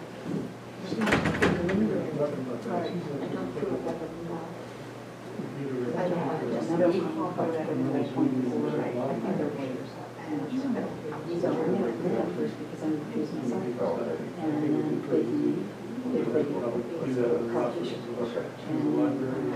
Maybe you guys can do it. Okay. Keep them up there. Keep them in here, yeah. Yeah, or I was thinking Stand about. speaker, more than just loud. You're the trying to see. Better until we.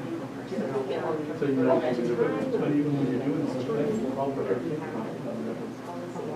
There, it didn't, definitely, Dan and I were just later out there about, to make sure we have better speakers on cover them and just. and that right there, I was saying, you can actually. But, put a yeah, if Zoom you're point gonna out do there a Zoom, you might as bring well that put a up. monitor that's gonna be there just because we're talking about Yeah, I know. upgrading and putting one out there so Yeah, that so you can put it out there. here's this. And the audio And then stuff and broadcast everything. also. Right, was the project description, and Yeah. it's very basic. Maybe a good function to do so that people can. And even if you went back to the old times when I had the war meetings, a lot of times there was over 100 people out there and they couldn't hear. And, right, and that's why we had put the speaker out there, was essentially to, but it's not functioning. No, it's not doing it. I mean, if there was no. And with the Zoom, it really doesn't help, because that was one thing I noticed out there, but when they're not gonna have Zoom, because it's broadcast, and then we're broadcasting to stuff on the light. So the two were talking on Zoom, we don't have any of it out there, not even at the. But if you had a Zoom, Facebook. but if you had a Zoom machine out there, then they could hear. If you want to do that in the short term, put it up as I can advise. But, I mean, Mikey has it, that's fine.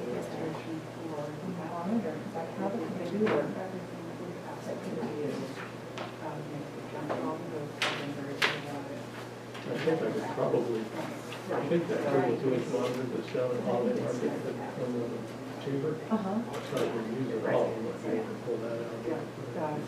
Because it's not really long, but it's big enough. Yeah, it's a TV, so it has speakers and stuff on Better it. volume and everything. Yeah, that's what I was thinking, I was thinking a TV screen. we could put a speaker on there, but if it's TV, you could So put we both of would them. have to, yeah.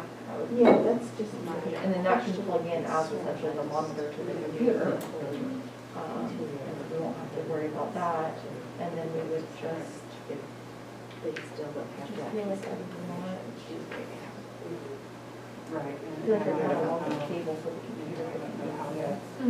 So close to top there. Well, so, Staff's recommendation is to not. Anthony, I go in that Continue door, to we've bill got a big screen sitting there. Well, I put in a beaming device into that TV, plugs into an HDMI port, and I can access that remote with a laptop. Okay. So if you've got a TV that has an HDMI port on, which most of them Most will, of them do anymore, yeah. basically then you can have that sitting on a laptop where you can monitor these guys. And they would record whatever broadcasting, whatever's there on that without a cable. Or we could do it on front bands, because that's what we do like host. Right. That's the thing, it's being That's what broadcasted we're through doing, everywhere. whatever we use now. We have a laptop sitting there with the, and I put a webcam on, the one that is in here. Right. And so that's all on the screen, so it's much cable. Right, yeah, So- no, that's, okay. Can you send me info on that device that I got? That way I can look into, I can work with my TV, can you get anyone? They say you need to plug into a monitor. Yeah, but I think it would be nice out there.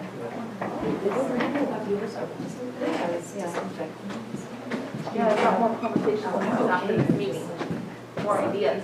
I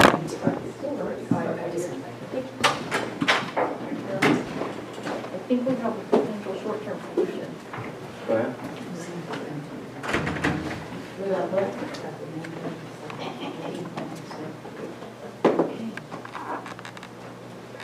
Bringing it back to the Board of Supervisors county matters.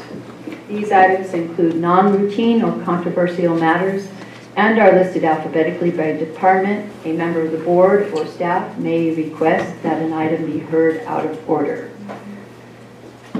Board or staff. So I think what I'm going to do is I'm going to turn the gavel over to Supervisor Vice Chair Jeremy Brown, and we will take item 4.4 first, and then we will go back to the order. No, because there's people out there and they're going to leave, and so in order to COVID, get them out. So Supervisor Brown, are you on the line? Yep, I'm here. Okay, so I'm going to step out for item 4.4 and allow you to share. Getting a lot of feedback. I don't know if anybody else is getting it. Speaker out, it's just a speaker out there. Thank you. You don't have it. Okay, so I'm just going to remove myself from the room, and I'm going to allow you to read item 4.4. Thank you. Okay, got it.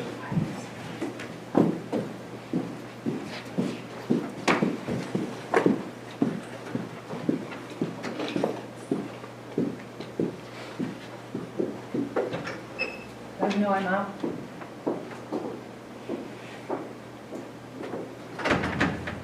She's out, you can start.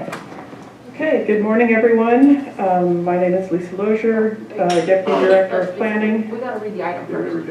Oh, sorry. My apologies. Oh, no worries. Sorry for being Zoomed as the chair. That's challenging, awkward. This is planning and zoning item 4.4. Continued from October 20th, upload, modify, or overturn Planning Commission's decision to deny an appeal of the Planning Director's approval of commercial cannabis cultivation license number 671 on assessor's parcel number 014-360-13-00 in the Hay Fork area, planning file P-20-26. Thank you, Lisa. All right. Lisa Lozier, Deputy Director of Planning, presenting item 4.4, appeal of Planning Commissioner's decision for planning file P-20-26. So discussion, Carl Fisher et al. Submitted an appeal on August 21st, 2020, opposing the approval of commercial license CCL number 671. Applicants citing numerous reasons for the appeal of the planning director's approval, including detrimental effects on quality of life, health, electrical, transportation, infrastructure, water resources, environmental quality, and ability to earn income. This item was heard at the Planning Commission at the August 13th meeting, and ultimately the vote by Planning Commission resulted in a 2-2 vote. Two separate motions were entertained. Ultimately, the outcome of that was that the appeal on the license was denied, and they voted to approve the license. There was an appeal to, this item came before the board on September 15th, the Board of Supervisors, and at that time the item was pulled from the agenda due to the appellants and their representatives were not given proper notice.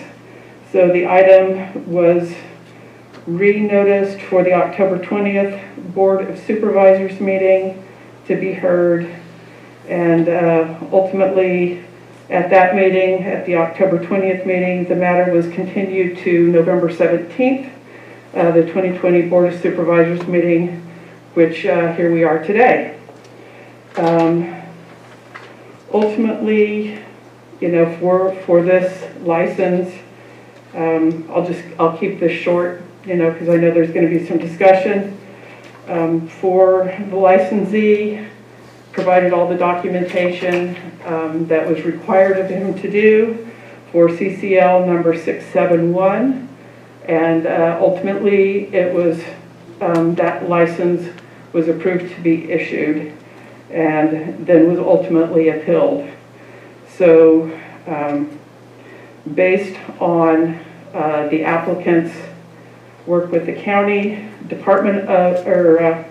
departmental recommendation for this particular item is to deny the appeal, uphold the Planning Commission's decision regarding the Planning Director's approval of commercial cannabis cultivation license CCL number 671 that was done on August 13th,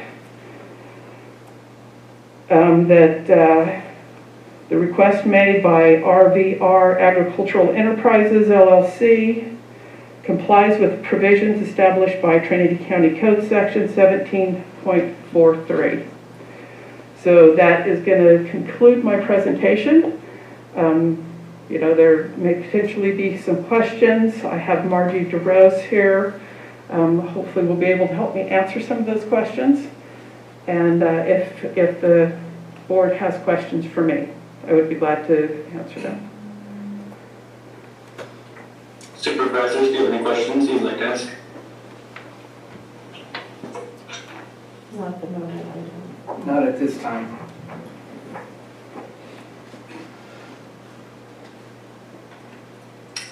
Supervisor Morris? No, I mean, a quick clarification. Initially, this license was approved by staff and recommended to go forward. Is that correct? That's correct, yes.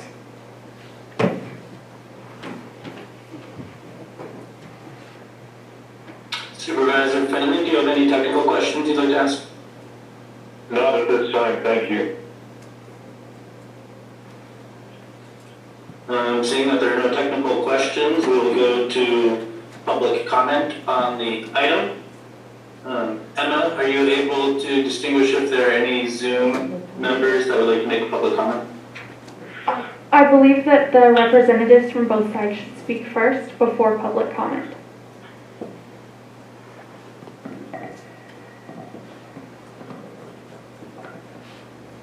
Mr. Chairman, Jim Underwood, appearing for the appellant. Thank you, Mr. Underwood. Please proceed. Good morning, members members of the board. So, as briefly discussed at your last meeting, the substantive and procedural issues, which were at least briefly summarized in the staff report, have been previously raised in writing. So I'm not going to recite those. You have those before you. The issues in that regard are pretty clear. The primary and threshold issue last month and again today is whether or not CEQA was timely complied with. And neither the staff report addressed the issue, but it's not disputed. It's not disputed that there was no CEQA review completed before the planning director's discretionary decision to approve and issue this license occurred. And that is just simply a requirement of the law. So there aren't any factual disputes. It's a question of whether or not provisional licenses or licenses by any other name, once a discretionary decision has been made, can occur without complying with CEQA. And that's the single and only issue. It's been properly and timely raised. If you determine that CEQA was not completed before that discretionary decision was made, then you don't have a choice but to uphold the appeal and reverse the Planning Commission's so-called decision, the 2-2 vote that occurred. And I'm not going to belabor the point. That's the issue. That's really the sole issue.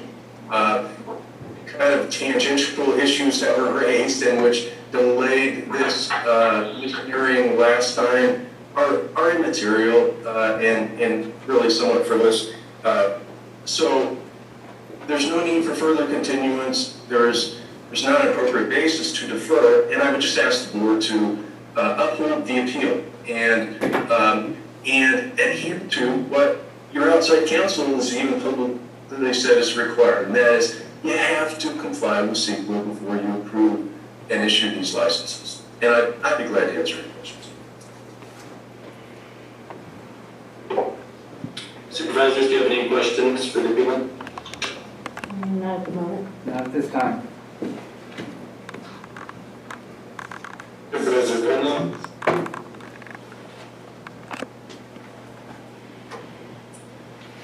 Hearing none, would the respondent like to speak to the matter?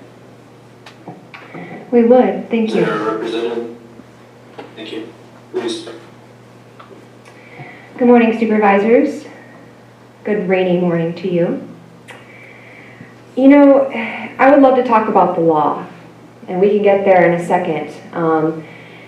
Unfortunately, the report that was sent to you in early September, before all of this kept getting continued, from the applicant's response failed to get to you until last night. That was of no fail to us, so I do hope that I can take just a little bit of your time to walk through our report to make sure that this applicant gets the fair and due process that they deserve. I want to start off by saying also we're going to be addressing this matter and not continuing it even though our Public Records Act request was not fulfilled, to what communication Mr. Underwood, County Counsel, and Ms. Hunter had, as well as the lack of this report being timely issued. Regardless of those administrative faults, we do want to address the pros and all the accomplishments that this applicant has made towards their license. So I'm going to start off first in my report dated September 4th. One of the arguments from the appellants is that the claim that the zoning is inappropriate. Obviously, in Chapter 17.43, rural residential is listed as an appropriate zoning, so that argument should be null and void at this moment. They try to bring up that Chapter 17.43 and then Chapter 17.15 of the definitions of rural residential differ.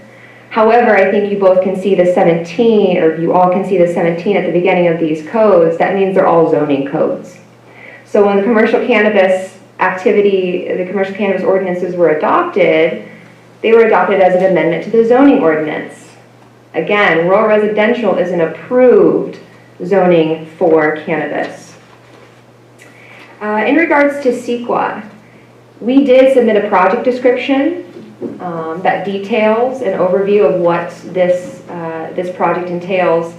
But I do want to also just go quickly to a couple pieces of law, both local and state law, that tell us that CEQA is actually exempt until this summer, and cultivators have until 2022 to abide by CEQA compliance according to the state of California. Our county code, or in Ordinance 315-823, number 2, letter G, I'm going to pull it up on my phone real quick, states that once the state begins to issue cannabis licenses, which they have, and a state provisional license is issued, a county provisional license is appropriate in order to suffice local authorization. I do have something I want to hand out to all of you, a copy of RVR Agricultural Enterprises provisional state license.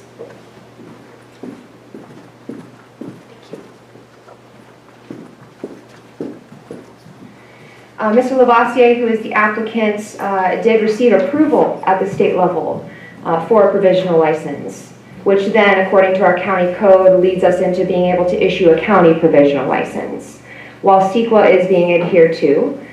Individual cultivators, according to AB 97, number 3, have until January of 2022 to show CEQA compliance. The state agrees, so they issued a state license. The county should thus follow in issuing a provisional license. And I do want to point out also, another thing, I'm about to hand out, is that Mr. Lavoisier in September actually paid for his county license, $3,500. The county license fee that's required. So not only is everything done in regards to requirements at the local level that's appropriate, everything's done at the state level in regards to what's appropriate for requirements, including every fee has been paid, and yet no license has been issued. AB 97 is also very clear at number 5 when it changed Business and Profession Code section 26055 letter H, that CEQA does not apply to the adoption of an ordinance until July of 2021. We also cite the same Business and Professions Code in Ordinance 315-823 section 2. Very clear that although we have abided by the departments changing CEQA policies, local and state law have not changed, and we are still exempt from CEQA until this summer. The CEQA argument by appellants is thus, again, null and void.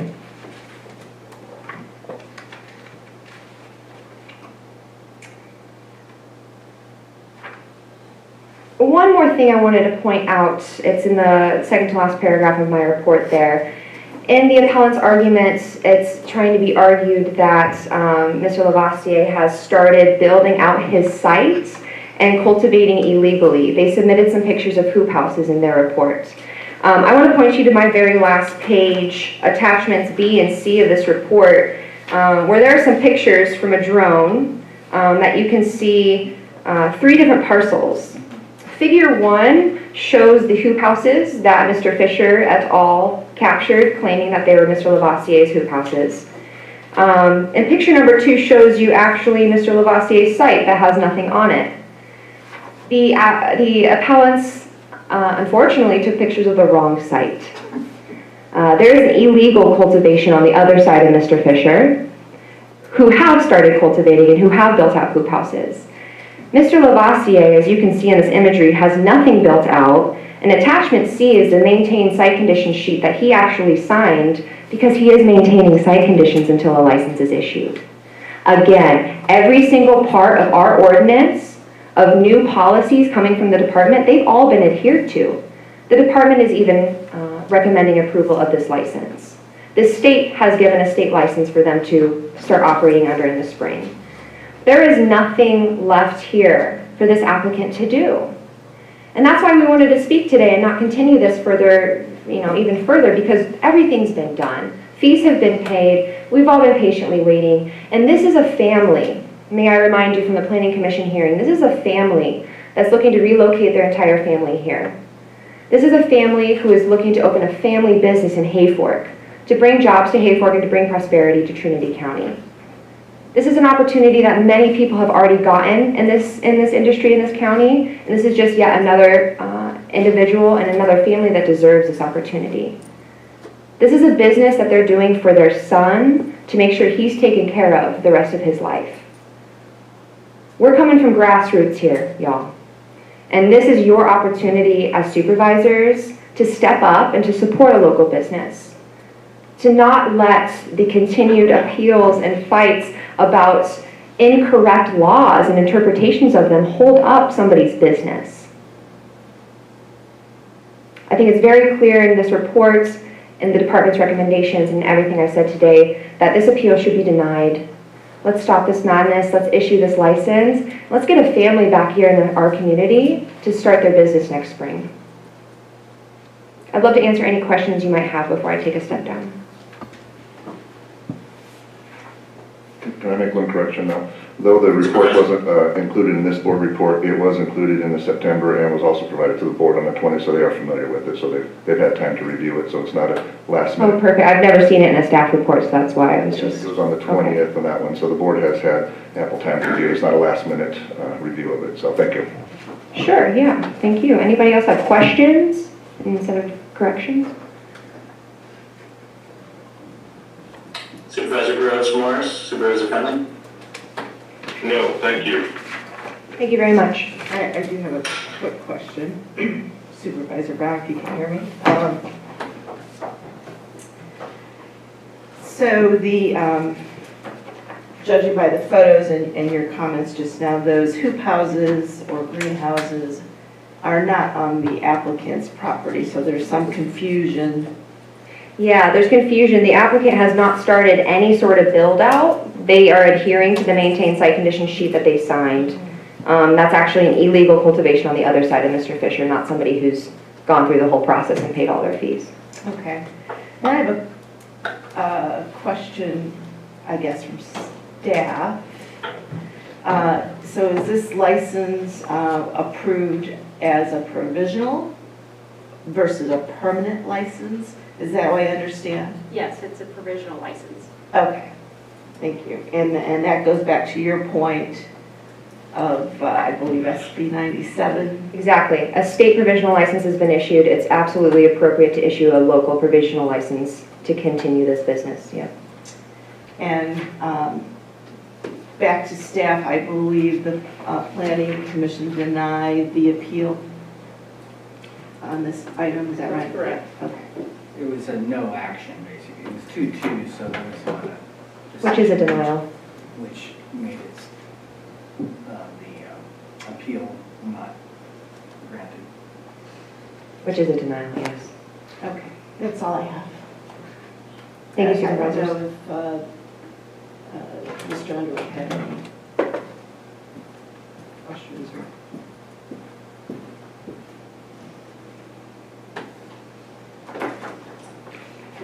The members of the public that are ready to make comment?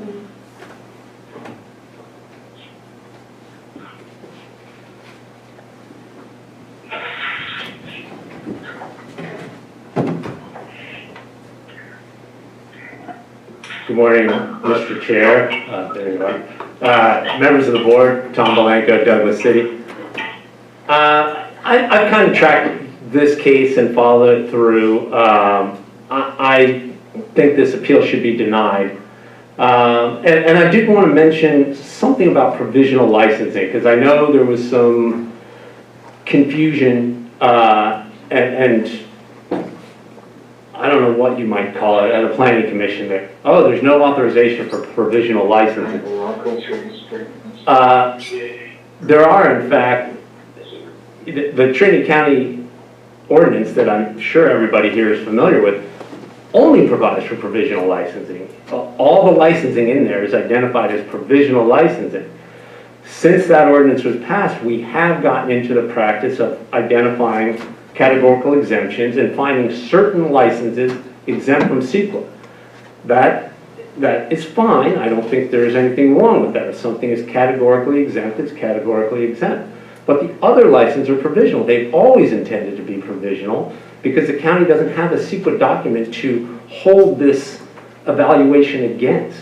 And that is how this ordinance came to be in light of the state exemption for a county passing an ordinance so that we could get licensing on track. You all know better than anybody how backwards and convoluted cannabis licensing is and was. It is not, contrary to popular belief, entirely the fault of everybody in this room. It is largely the fault of the state of California and the delay in regulations. And the need, oh, you better have your ordinance done by spring of 2016 is the first deadline they threw on us. And then, you know, so we have had to react like the tail of a whip to the changes at the state level. Amongst those strategies that the ordinance reflects is provisional licensing. And that is why there is this ministerial checklist. So I do think a provisional license is appropriate. I certainly think a provisional license in this instance is appropriate. It's met all the public-facing requirements on the website. Every one of those blocks has been checked. County officials have been out there. It's been approved by staff. This is the kind of license I think we want to approve, and I'd like to see it approved, so I think this appeal should be denied. Thank you.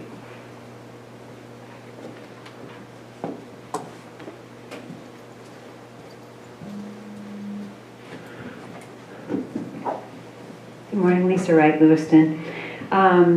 Just wanted to reinforce really everything that's been said regarding denying the appeal, and just reiterate that the current ordinance as it stands recognizes the CEQA exemption.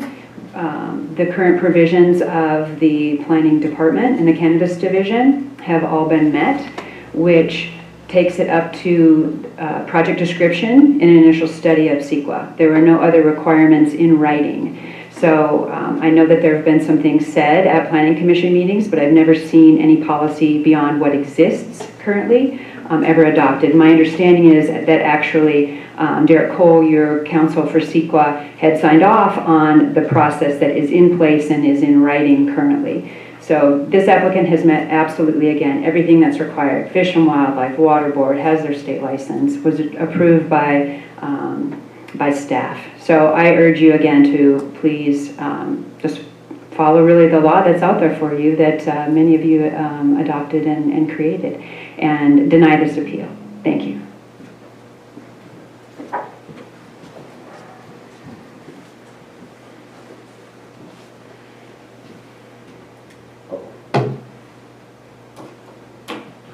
J. Grossman, Chris Tayford. Good morning, members of the board, Star Witness Coons. When I first got the pleasure of seeing Mr. Underwood, it went in front of the court, I'm just looking up for this. It went in front of the court for the TAA lawsuit, and Judge Woods said, quote, TAA's claims are meritless. To me, it's become kind of a comical thing that every time this extended family comes before trying to take licenses that have been issued away from licensees in Trinity County that have done, as you've heard from everybody here, literally every single thing you could possibly do to be licensed. They continue to be found meritless. We watched an appeal about somebody up on Post Mountain. I was truly impressed to see the Planning Commission stand behind the farmer, continue to grant them their license. We have now seen accusations by a former supervisor that there was illegal building going on. Well, that turns out to be an illegal cultivation site on a completely separate parcel that evidently isn't a problem. This license parcel is an issue, though. For people that aren't aware of the area or familiar with it, this area used to be known as Snob Hill. In the 12 years that I've been in Trinity County, I think you can stand up there now and see probably close to 32 greenhouses. You guys know which ones are licensed, which ones aren't licensed. For a group that can't get any licenses issued, can't get renewals issued, I think that at some point we need to put our foot down here and stop wasting all of your guys' time, all of our time, county resources. I can't even keep up with who works for the county anymore because the turnover is so fast. We need to put our foot down and say, these people are licensed. Leave them alone. We're standing behind the program. There's about 5,000 other fish to fry if you got a problem with weed growing in Trinity County. So let's leave the, I can't even tell you how many licenses there are, 190 pending renewals, a couple hundred unissued licenses. So we're talking about a very, very, very small group of people that have licenses. We got fires in the county. We got public health issues. We're purple. Trinity County's purple. Let's support some of the only businesses that are deemed essential. Let's not only deny this appeal, but let's also make a real push with the planning department to get this guy operational. Thank you.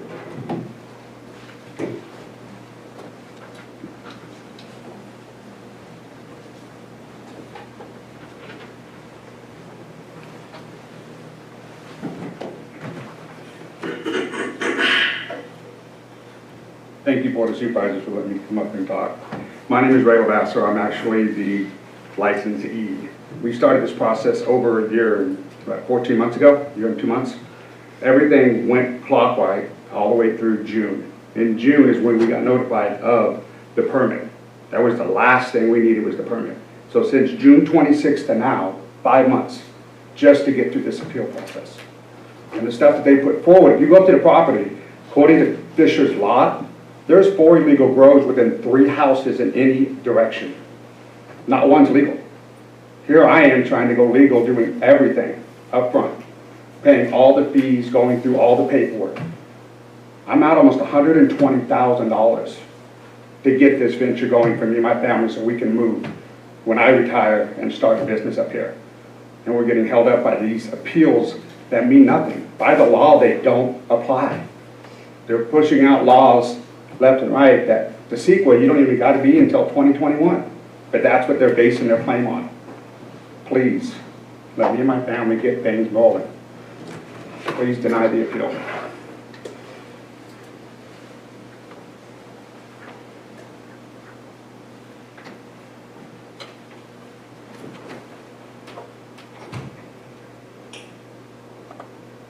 Are there any additional public comments within the boardroom or on Zoom? Mr. Chairman, Jim Underwood, I would like to briefly reply to some of the comments, if I may. I'd like to say something. I haven't got a chance to speak yet. Mr. Underwood, do you mind if the other public comment vote first? Not at all. Please.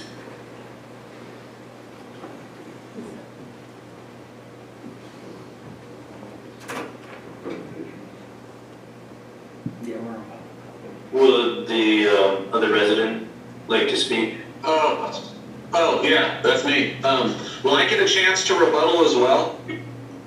Can you please state your name? My name's Jeff Gadella, Xenia. Okay, you have 3 minutes. Will I get a chance to rebuttal as well? Well, I don't believe so. You are the appellant or the respondent in the case. Okay.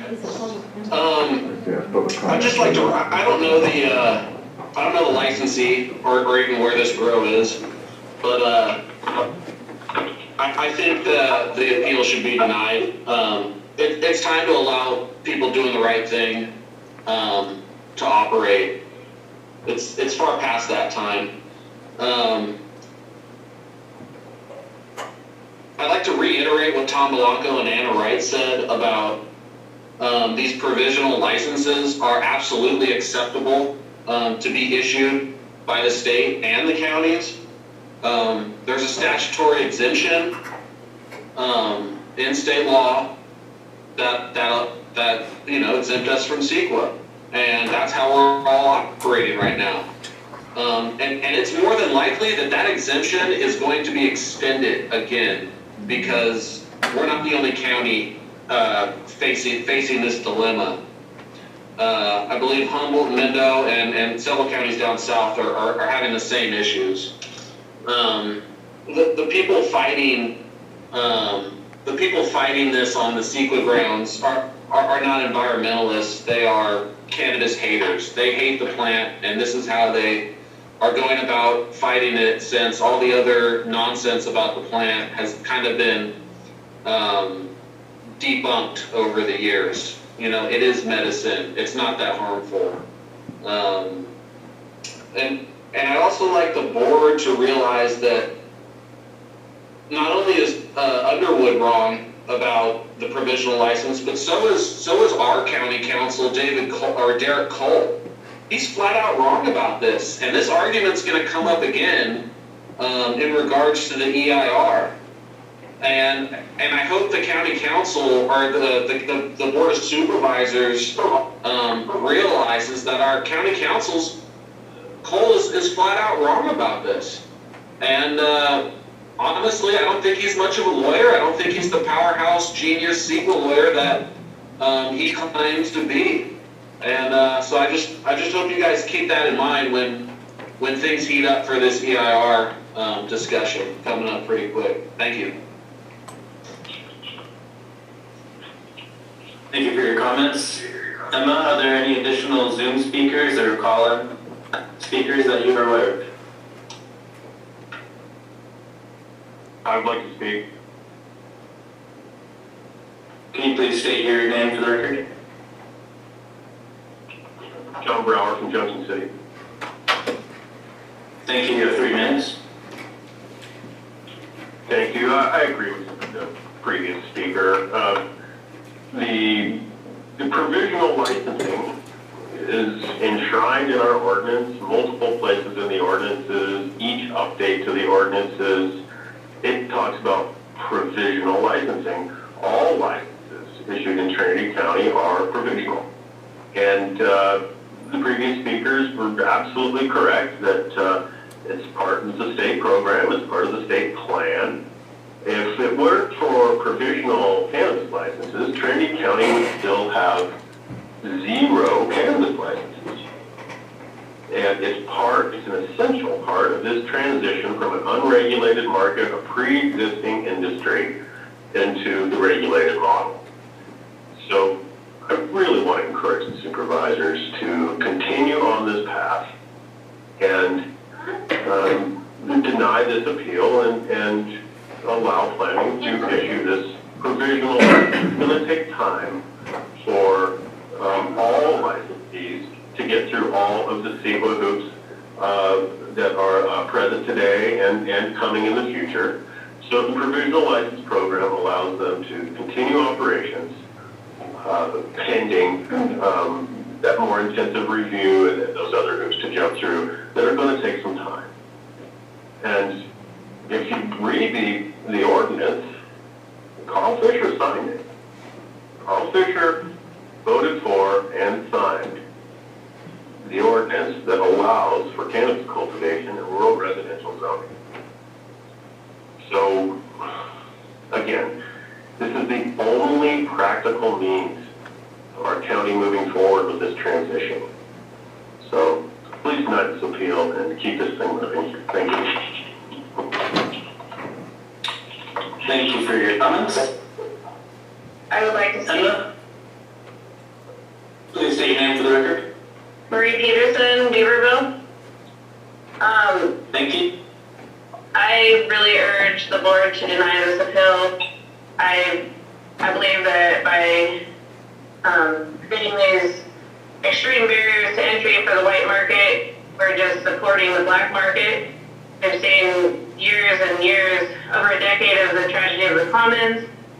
People are still setting up black market operations, and there's no way for us to bring people into compliance if we're fighting every time they're trying to come into compliance. This property is in an area that's, right within the Hayfork Valley. There's agricultural land surrounding it. It seems like a really good spot compared to Mountain, a lot of other places that I've seen. This guy looks really compliant, and there's really, you drive into the Hayfork Valley at harvest time, all you smell is cannabis. It's not this operation that's going to create the impacts. Cannabis agricultural operations are here in the Hayfork Valley, they're here in Trinity County. Let's do what we can to support the white market rather than supporting the black market. So I just urge everybody to deny this bill.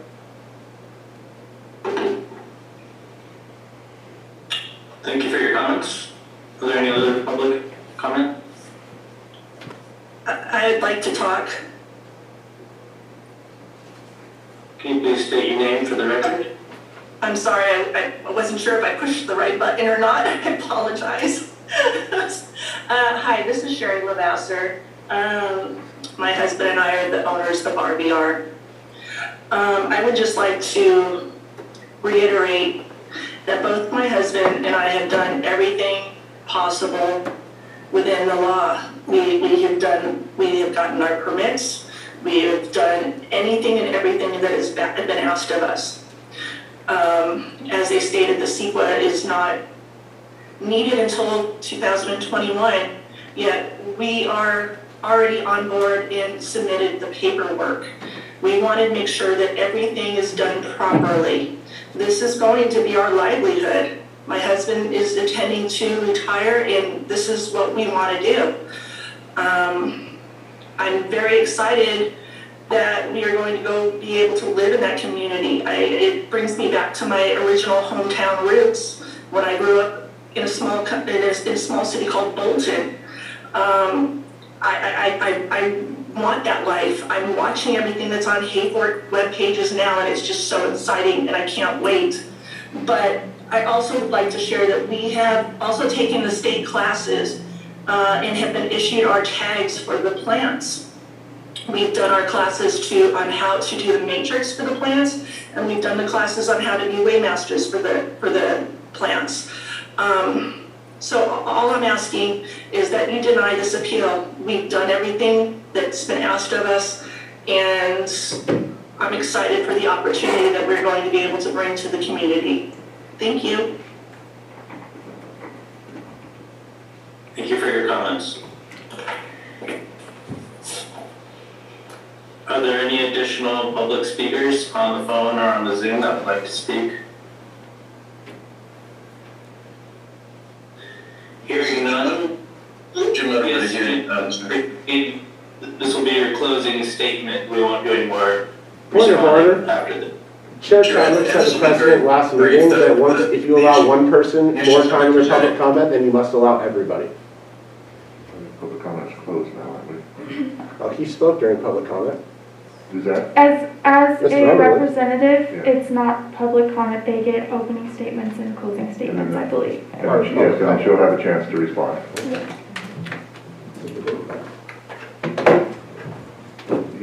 May I proceed? Yes, you may. Just very briefly to respond to a few comments made on behalf of the applicant and other members. There's no doubt but that there is a CEQA exemption that has been enacted and extended, but only for the purpose of the county's enactment of ordinances and similar actions, not as it applies to individual licenses. Now, I mean, we can stand up and folks can argue to the contrary, and I guess I just ask you to look to your legal advisor, your county counsel, for advice on that issue. It's an important issue because if folks want to get to the white market, and that's fine and it's good, but it's important to follow the law to have credibility and legitimacy, and this is really fundamental, and it has to be addressed and will be addressed, and I hope that the board will look at that issue and look to legal counsel on that issue because it's a threshold question. There are a bunch of substantive issues, and Mr. Fisher might be mistaken on the issue of which hoop houses are located where. You know, granted, there are a whole bunch of substantive issues that can and should be reviewed once CEQA has been complied with. It hasn't been, and that's really, I think, the critical decision for the board. And I don't have anything. Perfect. I'll take this opportunity to follow up on Mr. Underwood there. Let's talk about the law. And instead of just looking at your legal counsel, let's look at the ordinance and let's look at state law. I think he missed the part where I said that in AB 97 number 3 states that individual provisional licenses at the state level will be issued until January of 2022 to give cultivators time to demonstrate CEQA compliance. That aside, a project description has and was submitted. That's all that's required. Nothing else is required by this applicant. Mr. Underwood is far off the mark, and this appeal is very clearly needing to be denied. Local and state law is very clear, and I think you can understand by everyone's presentations today that we've also made it even more clear. So please, look at your ordinance and look at the law. Thank you.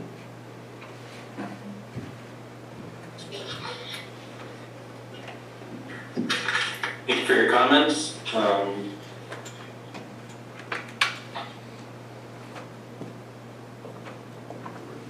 would be looking for a motion on this item.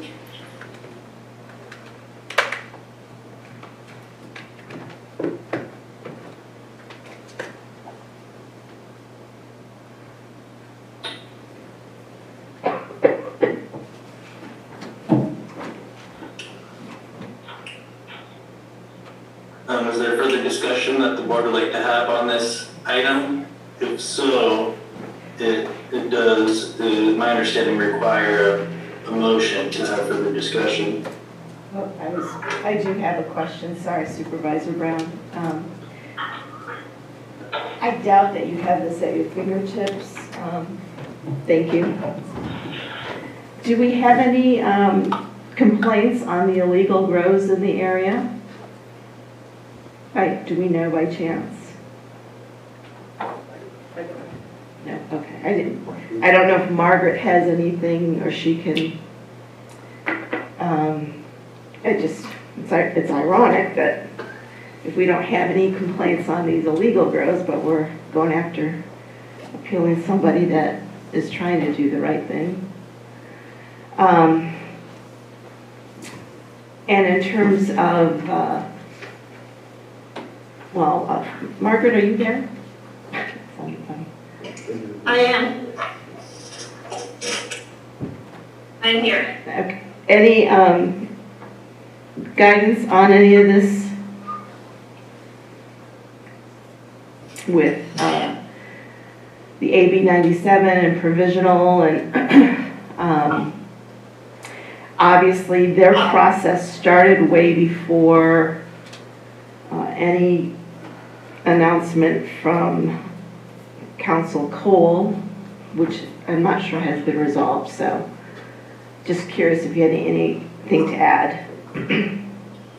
So I'll add two things. You did request that I look into whether there were any complaints regarding legal grow. I did not see any, so I wanted to report that to you. The other issue that I believe was discussed at length is how this relates to the Planning Commission hearing. I'm going to call it the Maple Winery appeal. And I will remind the board that this is different than that one, and that this was a provisional license. Provisional license means it's granted with requirements to continue working to rectify some deficiencies. One of the deficiencies would be finishing CEQA in order for them to get the permanent license on this one. So that would be a difference between the prior matter that was heard before the Planning Commission. Oh, okay. Thank you for that clarification. That's all my questions I have.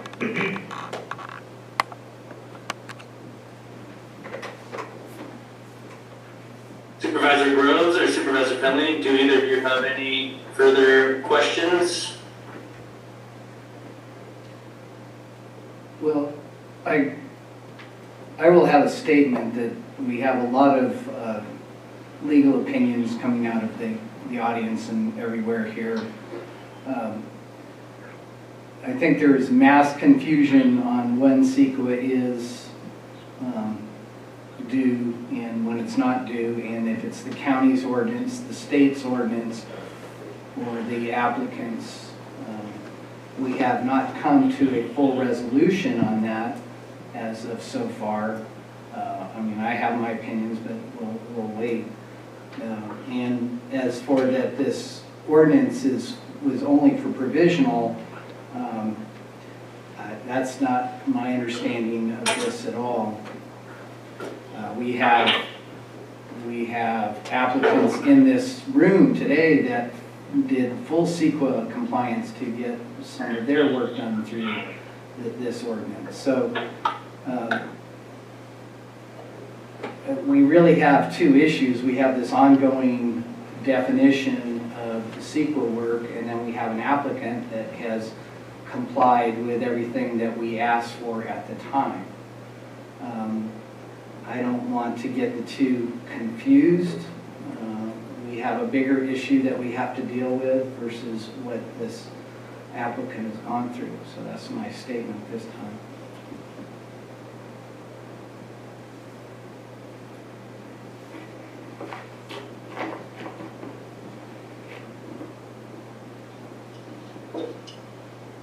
Supervisor Finley, do you have any questions? I have no further questions. You want a motion, Sarah? Yes, please, if you'd like to further this. Okay. Okay, Jeremy, I'll make a motion to support, uphold, or maintain the appeal as presented.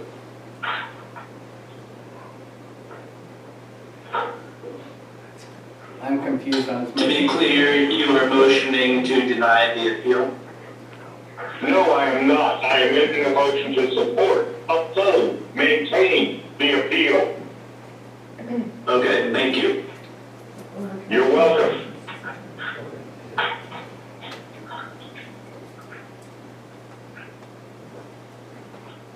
Are there any seconds on that motion?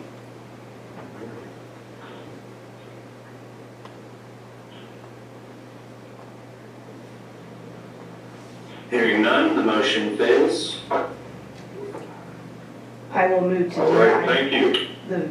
to deny the appeal.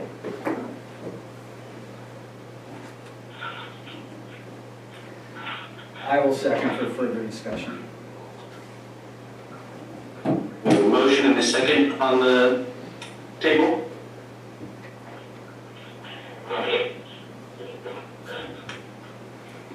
For discussion, since a motion that was made failed, what's the correct procedure? County council? It did not fail, it did not have a second, so it was never put in place. Okay. Okay, so can anything else move forward? So if anyone wants a subsequent motion, this would be the opportunity to do so. We can have 2 additional subsequent motions. Okay, thank you, Margaret. John, did you hear that Judy made a motion? Yes, I did, but I remember the last time I went through the process and I didn't get a second that the motion died. I shut the meeting, the item was over. That's what I thought too. The Supervisor Groves did give a second on this. I understand that. Move forward with your motion, please. Margaret, can we get some clarification on John's statement?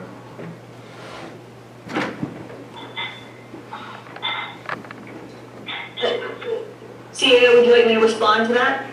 Yeah, can we get some clarification on John's statement that he believes that if there's no second, if the motion is made, there's no second, then the item. That's incorrect. If the motion is made in second, then it becomes an item, and then if it fails, we can't move forward, but if the item is not seconded, other folks have an opportunity to make a motion that is seconded.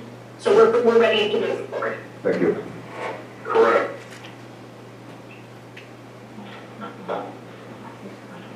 Okay, hearing no subsequence, I guess I'll have a question for Margaret.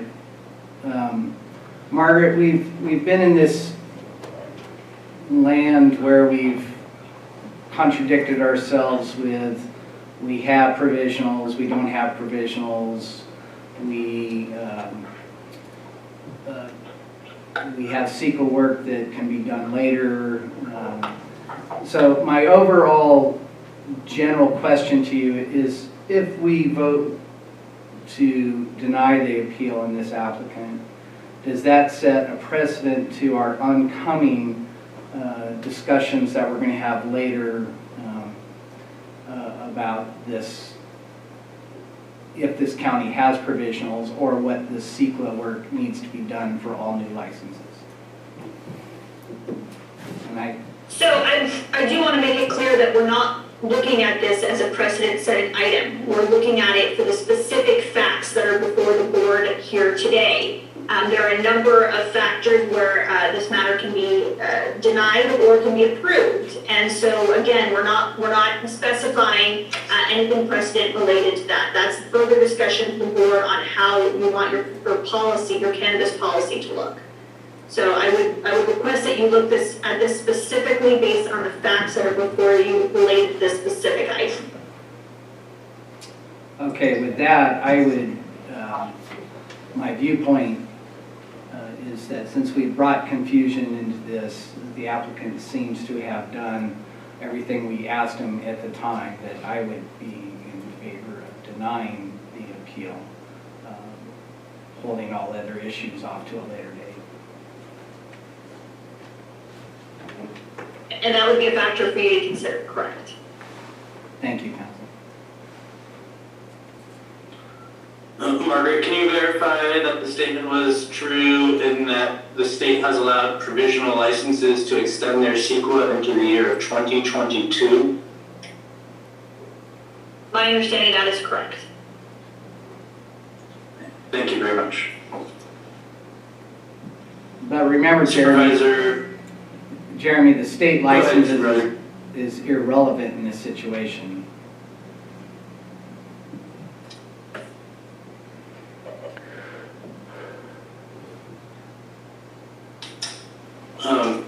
Is there any further discussion the board would like to have on this item before we call for the vote?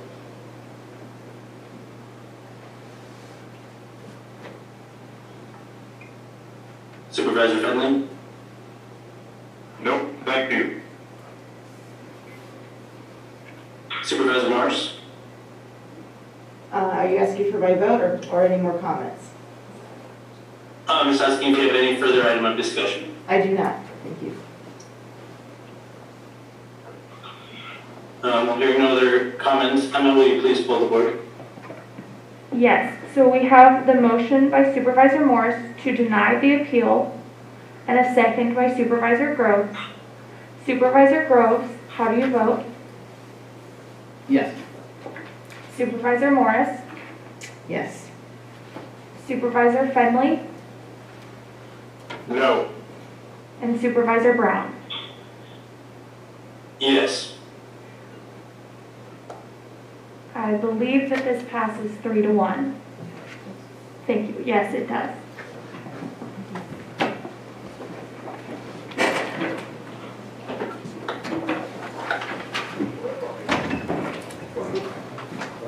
Will someone please notify Chair Chadwick that this item has completed?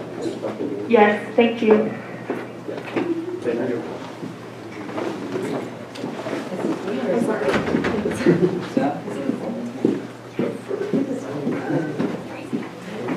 I know, I'm surprised you haven't opened the door to let the COVID escape, so we can keep it 20. It is safer. Thank you, Jeremy. Moving back to clerk of the board, item 4.1, discuss and/or take action to cast Trinity County's vote for Group 1 counties representative on the County Medical Services Program Governing Board. No fiscal impact. And in the audience, I'm sorry, but if they don't have an item on the agenda because of COVID, we have passed. I'm sorry.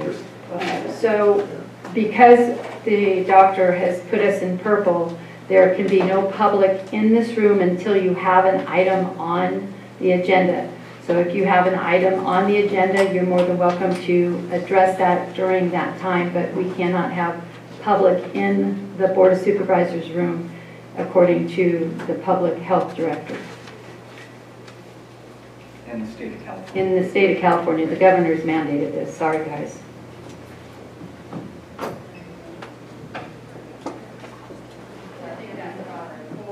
Is that changing the closures on the businesses? Yes, we went from yellow to purple, so we cannot have meetings with you inside. And if you're on the agenda, you can be in only for that item. we're going into county matters, and do you have anything on county matters, Scott? No, No, okay. I haven't heard about the purple till I showed up here today, and I don't know exactly what that means on. Okay, so I will have a conversation or an email with you later, but if you could get on the Trinity County website and look at the dashboard, there are links to the governor's proclamation of what the purple means. That's like, you know how when there's fire, we have different color codes? We're in purple. So we're in the shutdown. I get lost when I get on your site. I'll try to contact you, or I'll have someone more educated in it contact you than I. All right, thanks. Thank you, Scott. Sorry for those on Zoom, we really appreciate you bearing with us, as it's a fluid change all the time. So I believe I read it, 4.1, and I'm not sure, would you like to take Yes, this? I can take Thank this. you. Essentially, this is the governing board for CMSP. The current position is expiring on the 31st of this year. The gentleman who is in the position, Richard, I had his name here a second ago, is the only applicant, or the only one running for the board, and as we know, it's a 35-member board, and we're mandated to have someone on the board, so they're asking us to cast, Trinity County cast this vote for, and I wish I could find his name again, I'm sorry. Should be easy to remember, first name is Richard, so, Richard Forrester, from Amador County. Mhm. Are there any questions from the Board of Supervisors? Is there any questions or comments from the public on Zoom? Mr. Forster is a supervisor for Amador County. Yes, I've met him at RCRC a few times. Okay, so bringing it back to the board, would entertain a motion. So moved. Second. Thank you, supervisors. Motion by Supervisor Morris, second by Supervisor Finley. Supervisor Finley, how do you vote? Yes. Supervisor Morris? Yes. Supervisor Groves? Aye. Supervisor Brown? Yes. Supervisor Chadwick? Aye. Thank you. Thank you. Moving on to item 4.3, no, 4.2, excuse me. Human Resources, approve a job description and set the salary range at P780 for a project specialist 2 transit. $25 per hour from the Transportation Department, Transit Division for actual hours worked. Rick? No, it'd be Shelley, sorry. Good morning, this is Thank Shelley you. Nelson, HR Director. So the department is hiring a new transit driver, and currently at this time, they do not have certified transit trainers on staff. This reason, we were wanting to create an extra help project specialist position that would basically support the certified training that a new driver requires. And as listed in the staff report, they would require 20 hours of behind the wheel driving and 15 hours of classroom time. And the department would like to hire an extra help person that would be tasked with the training of this new driver to pass the proficiency that's required. They would also be organizing training programs for the new driver, which would take approximately 5 to 10 hours. Spend 20 hours on a bus with the driver who's behind the wheel training driving, and then also oversee 15 hours of classroom training. The other thing is current drivers that we have on staff do have to renew annually training, and so if there are any that are approaching non-compliance, we would be able to take advantage of this extra help person to make sure that they meet their requirements. That's the request. Thank you, Ms. Shelley. Are there any questions for Ms. Shelley from the board? Seeing none, I'll open it up to public comment.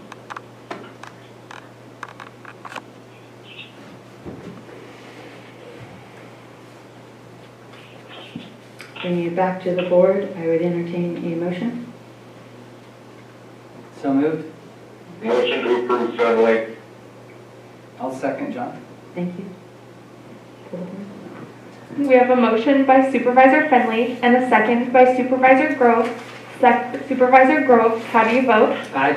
Supervisor Finley? Yes. Supervisor Morris? Yes. Supervisor Brown? Yes. Supervisor Chadwick? Aye. Thank you. Thank you, Board. Item 4.3, pursuant to Trinity County Code Section 2.60.410, parentheses A, authorize hiring candidate number 219-32864 as a social worker supervisor 1 at range M229, step E in the Health and Human Services Department, Child Welfare Service Division, effective November 17, 2020. Approximate cost and salary and benefits per month for a social worker 1 at A step is $8,495 and at E step is $10,088. Michelle? So Health and Human Services, the Child Welfare Division, has been running a recruitment for a long-standing vacancy for a social worker supervisor. And we have a highly qualified candidate right now that we would like to offer above A step. So this current applicant is already a supervisor classification for this position in another Northern California rural county. In addition to that, this candidate has over 6 years of additional social work experience, which well exceeds the minimum qualifications of this position, and also holds multiple master's degrees in social work, human behavior, and occupational psychology.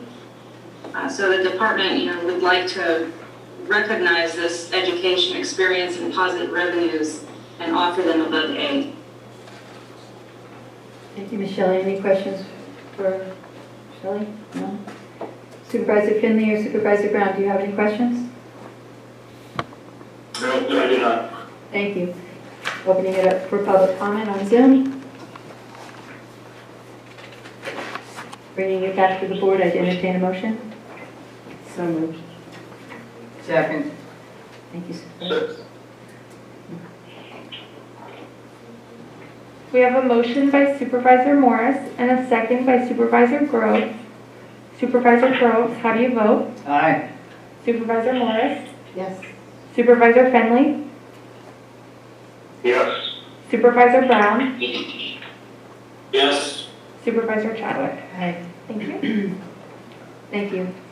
Thank you, Ms. Thank you so Shelley. much. We have 3 meeting addendums for today's date. Building and Development Services, A, introduce, waive the reading of and enact an urgency ordinance establishing a temporary stay on the issuance of permits relating to the removal of fire damage debris, demolition, reconstruction, and temporary occupancy on private property damaged by the August complex fires. Loss of revenue is in an unknown amount. Mr. Tippett? Are you handling this one, Rick?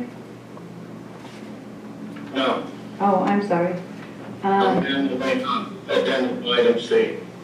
Okay, thank you. If I may, Madam Chair. Please step up to the microphone so Yes. people on Zoom can hear you. Thank you, Lisa. So on the addendum item A, apparently that is going to be through the Building and Development Services Department. I'll be perfectly frank. I was not aware that this ordinance was being brought for you today. It's an urgency ordinance, super important, so I will go ahead and read through what we have on here. And then if you have questions, I will do my best to answer those for you. Thank you. So urgency ordinance, and this is in regard to how the Building Planning and Environmental Health proposed to respond to issues created by the August complex fire. Ultimately, this fire started September 6th and just kind of really whipped through the Southern County area. creating just a significant amount of damage. Ultimately, as of October 23rd, over 390,000 acres were burned and the fire officially destroyed 276 residences, 390 outbuildings, damaged 4 residences, 4 outbuildings, for a total of 674 structures damaged or destroyed. Currently, to have a recreational, and this is for people that are very anxious, after the damage of the fire, to move forward and be able to reoccupy the property, start with a rebuilding process, and kind of get their lives back on track. Due to the impact of these fires on local residences who lost their homes and the county's desire to assist the board, may consider directing staff to expedite the review and approval of temporary housing, such as the placement of an RV or a temporary storage facility and/or cargo container to store salvage goods, tools, and/or equipment. This could be accomplished with modifications to the existing building code, policies, and procedures as outlined in this urgency ordinance. So the ordinance does go on to discuss the types of fees that could possibly be waived, different provisions in the zoning code that could be waived as, to make it a little bit easier for people to get back onto their property more expediently. Some of those items, particularly of interest, are for recreational vehicles on property. Currently, the county ordinance requires that for somebody to live on their property for longer than 90 days, they require a director's use permit, which can be a little bit of a lengthy process, depending on the amount of work that staff has in front of them. So that is one of the items that is up before the board, to potentially waive that requirement in regard to people that are having fire issues. There's a number of items that if you would like me to go ahead and read through those, I will. I would ask that you will, because we don't have it in the backup, and I think we need to know. Okay. And it sounds like this is mirroring the urgency ordinance that we put forward in the 2017 Helena. For the Helena fire. So is it the same as that, pretty much? I don't think it's exactly the same, but there are a number of items that are very similar to what was approved during the Helena fire. Okay. And I will go ahead and I'll just go through that. So proposed modification and/or reductions are consistent with what was done with the Helena fire. These are listed below. And keep in mind that some of the fee reductions that were made for the Helena fire were done so based on the proximity of the building and planning department, and therefore the county will have to absorb a larger cost in providing service to property owners. So I'll read through the bullet points. Allows permitting of extended RV use without an active building permit, providing time to consider how to rebuild. The public notification process surrounding properties will be eliminated, assuming that the temporary housing was the same use as the prior dwelling unit. Eliminate external routing to Assessor, CAL FIRE, and Caltrans if required. Should the applicant use the existing driveway, the encroachment permit requirement will be waived. This waives the septic and water reinspection fees if work is done in conjunction with the debris removal done by CalRecycle. Waive the general plan update fee. If the applicant verifies a water source, septic system, and electric service, along with a site plot plan showing proposed location that the proposed location meets setbacks, the permit will be streamlined with the intention of issuing within 2 to 4 business days. This limits fee waiver to a specific period of time of 18 months. These waivers are allowed for immediate temporary use to reestablish residency. Immediate is defined as 18 months in this request. Extends the time allowed for reconstruction of non-conforming use. Due to the ongoing pace of construction in Trinity County, delays are expected in securing a consultant to prepare house plans for a building permit. determines that accessory uses, which are listed here as gardens, chicken coops, outbuildings, etc., surviving on properties where the principal structure was destroyed, does not constitute an accessory use prior to a main use because the structures are already existing. If the structures remaining are permitted, or a permit for existing accessory uses, that would be pre-fire not permitted structures, is obtained within 18 months, and a housing unit is not constructed, the accessory use will become non-compliant use and allowed to remain. This allows for storage buildings for supplies, materials, and tools for reconstruction. Application must be submitted and processed at the same time as the director's use permit for the RV. Extend the operation time for generators to assist in recovery. Limits this to only properties where a permitted dwelling was destroyed by the August complex fire. So those are the provisions that are being proposed as an assistance to folks who wish to move forward with getting back onto their properties. And for this ordinance, it's also come to attention of staff that there is a tremendous amount of questions regarding getting back onto their property immediately due to various issues with toxic substances and need to clean up and need for the Cal Recycle to finish their observations and for FEMA as well.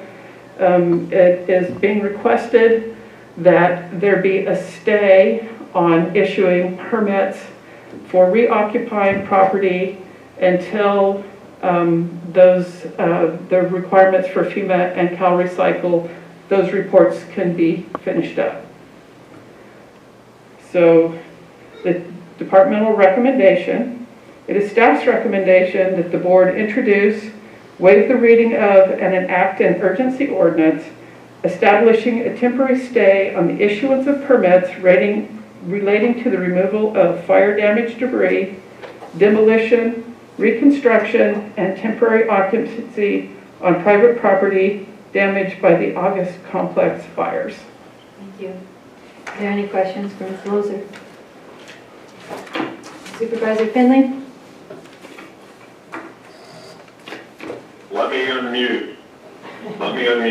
Just questions, Lisa. You covered what questions I had. Thank you very much. And thank you for responding the other day. You're welcome. Thank you. Supervisor Brown?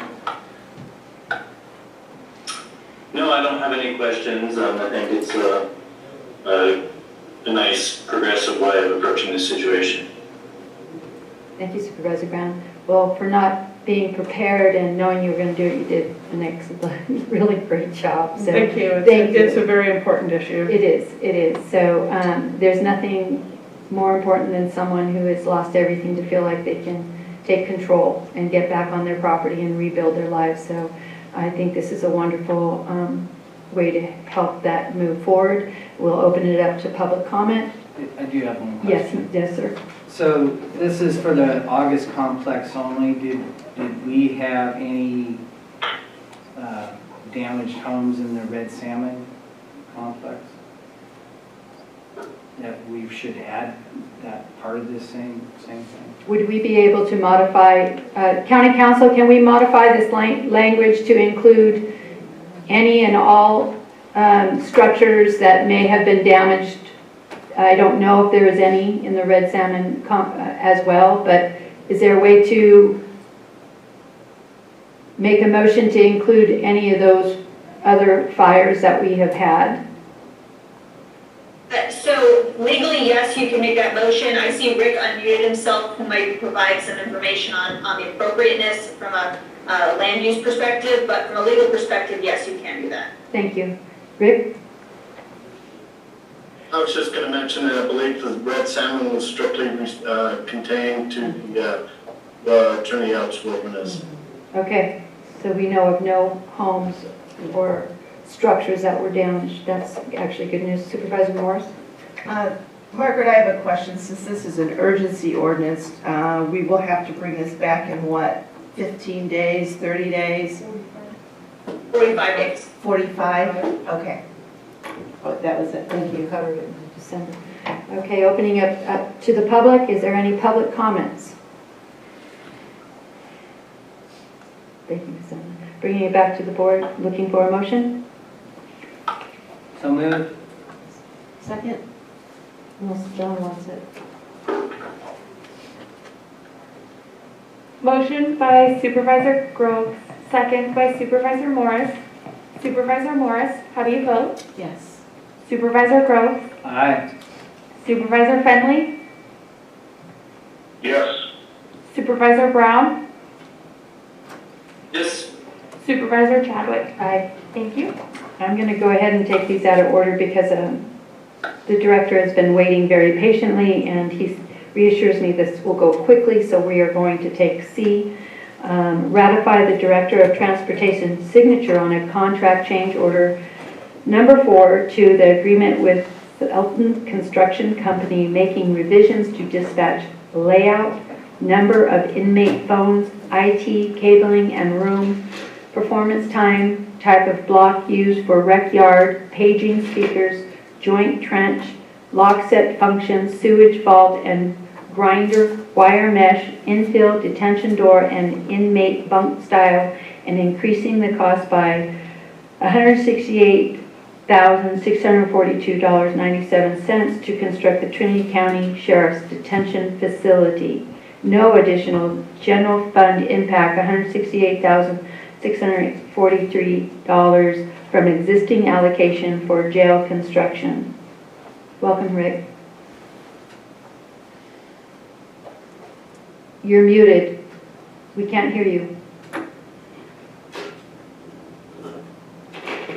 There you go. There you go. Thank you, Madam Chair. Sorry, I was looking at my staff report. Occasionally, I have change orders that come along, or work authorizations that come along during the jail construction. A lot of these are things that need to be signed off and dealt with immediately so that jail construction can continue to move forward. About a year and a half ago, you gave me authorization to approve these work authorizations up to $210,000. So occasionally I have to bring back the changes for them to be approved. Most of the changes that we have right now are related to requests that are made by staff of the Sheriff's Department. They're mainly dealing with security or safety items that improve or enhance the operations of the jail, so that it's been easy to approve them. And also there's been some that deal with utility that need to be constructed, and the utilities were not part of the plan that was put out because utilities are a separate component of the jail construction. But we have had the jail contractor build some of the utility connections on the jail property. We do have a water line that's going out to bid here. Actually, it'll be going out to bid tomorrow to tie in the water line that you'll be taking action on hopefully in December. But what you have in front of you today is just approving some of the changes that have happened up to date.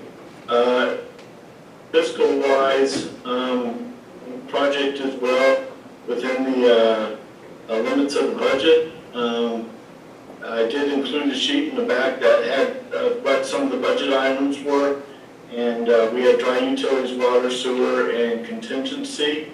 And as you can see in there, we have been remaining either close to, we have gone over on a couple of items, which I'm not surprised, but the bigger items of water and contingency were well below the amount, and I believe that we are on track to remaining below the account, or below that amount. I always am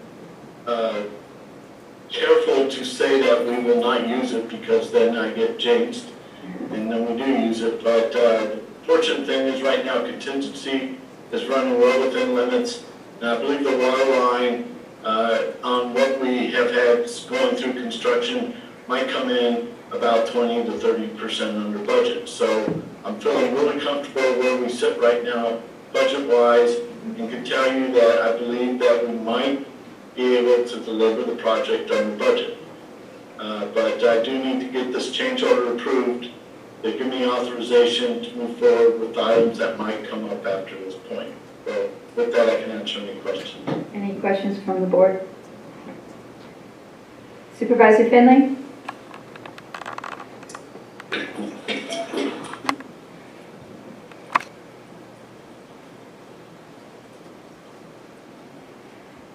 Supervisor Brown?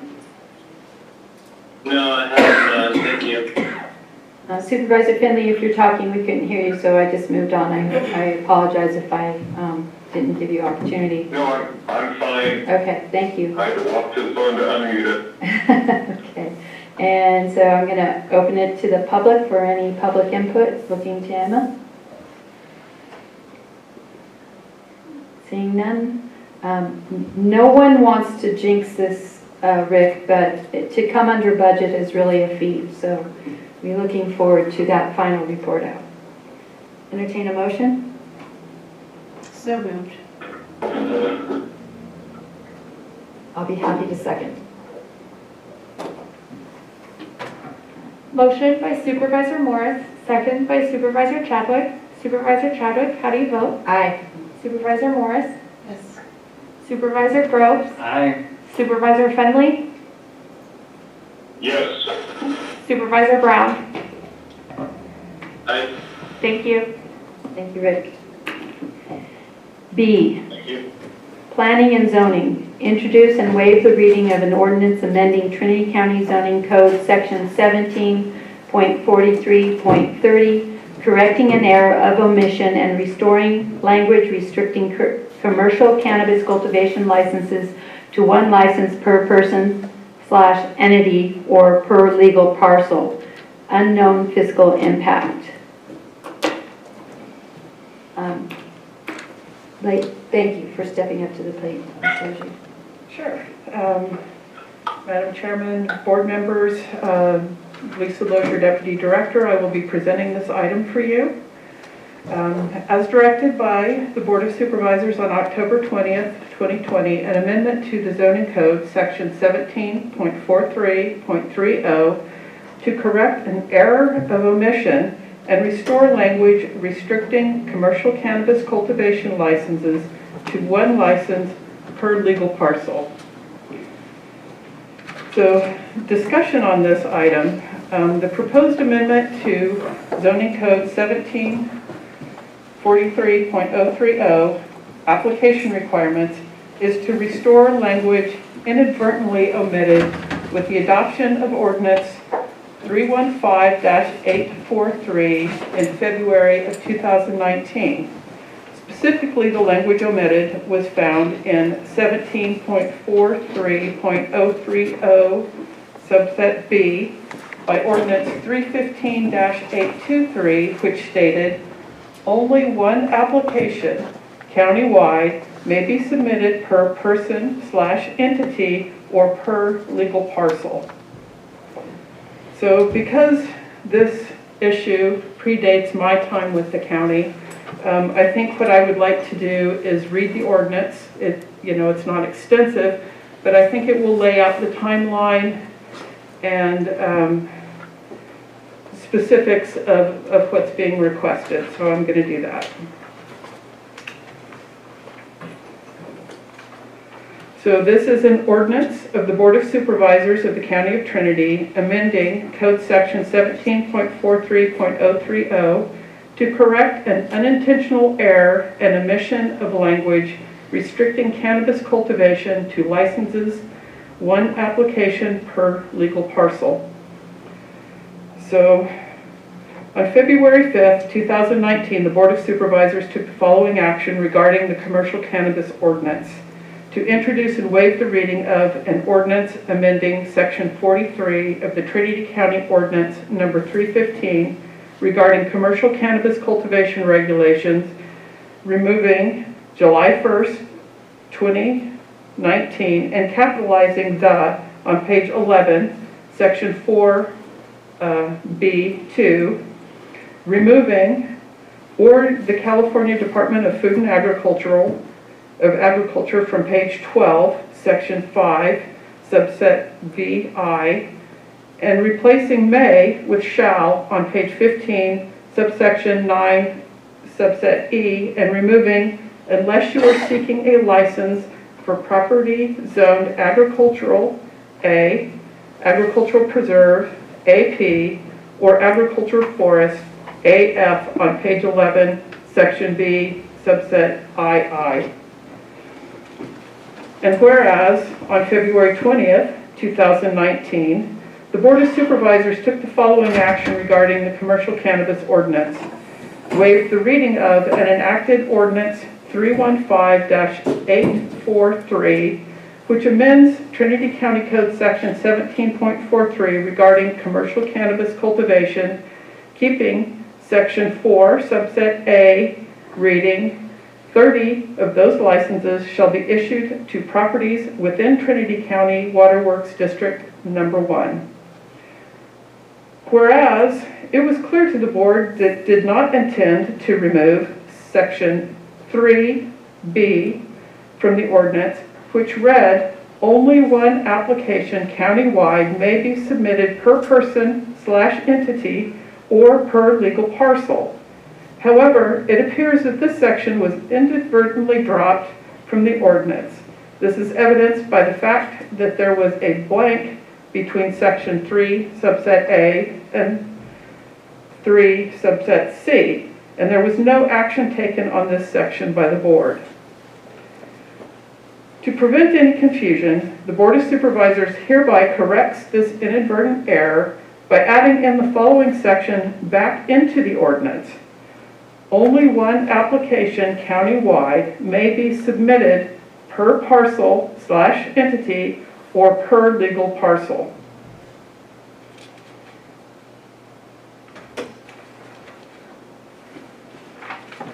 So the county finds that this ordinance is not subject to and exempt from the California Environmental Quality Act CEQA under the General Rule Exemption 15061B3, which exempt activities where it can be seen with certainty that there is no possibility of causing a significant effect on the environment.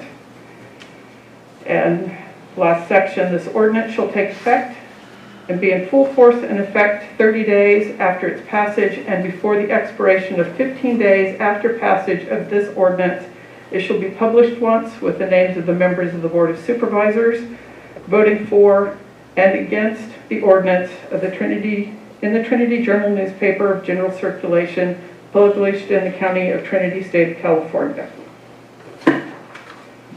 So what the proposal is to add specifically is this is under 17.43.030, the current code would add in subsection F under 17.43.030, the language, only one application countywide may be submitted per person/entity or per legal parcel.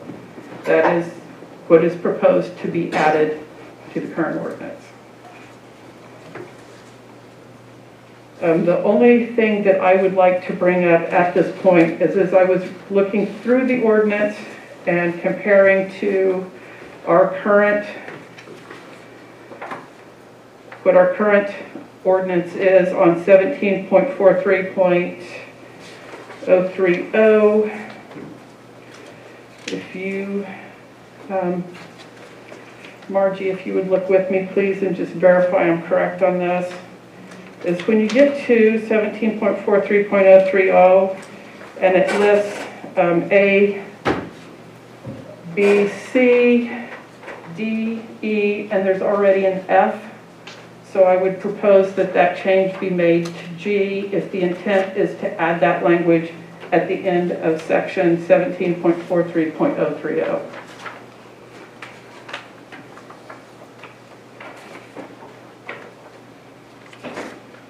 there any questions from the Board of Supervisors for Ms. Lozier?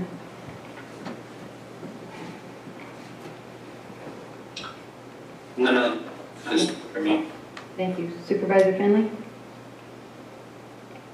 No questions, thank you. Okay. I'm going to open it up to the public. Thank you. Lisa, don't go far. Okay, I won't. Thank you. There are public in the room, so those on Zoom that can't see that, we'll get to you as soon as we have the people that are in the room be able to speak so they can be COVID compliant purple. Hi, this is Rachel Wood from Hayfork. So this issue was brought up to the planning department way over a year ago after this ordinance was enacted. Since then, the planning department has allowed horizontally stacked licenses, which are the same owner for multiple parcels. So you have already acted on this language of the removal of it. So by adding this back in, you're going to have issues. You've already allowed people to have multiple licenses under one business name. How are you going to rectify? So our requested action is to consider alternatives to your original text. Have you talked to your growers? Have you talked to your CEQA lawyer? So far, the planning department has told us that stacking, vertical and horizontal stacking, will be allowed with a conditional use permit. Vertical stacking in particular will be allowed with a conditional use permit approved by the Planning Commission. Right now you have several alternatives. You could do nothing and you can leave this as an omission. The larger industry has already acted upon this and started working towards conditional use permit and CEQA compliance. You can allow multiple licenses per parcel entity, allow horizontal stacking essentially. You can allow those maintaining existing applications with a director's use permit. You can restrict your zoning to allow a cultivation and follow the Planning Commission's previous recommendations on stacking. I think this needs to be well thought out. This is an industry changing phrase to allow one applicant per entity, one per parcel. You've already acted on this. So this has to be a well thought out and well engineered, fair system, however you enact it. Thank you. This is for you guys.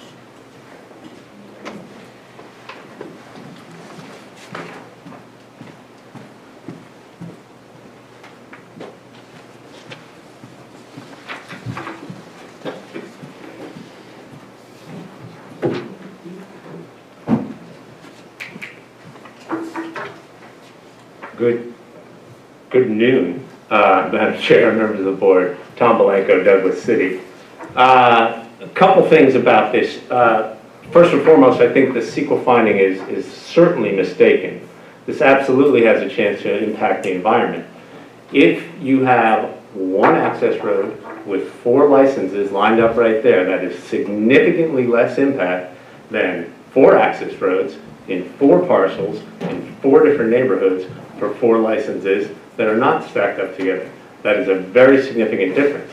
And I think that merits consideration of the impacts of the difference between multiple licenses on one parcel and not.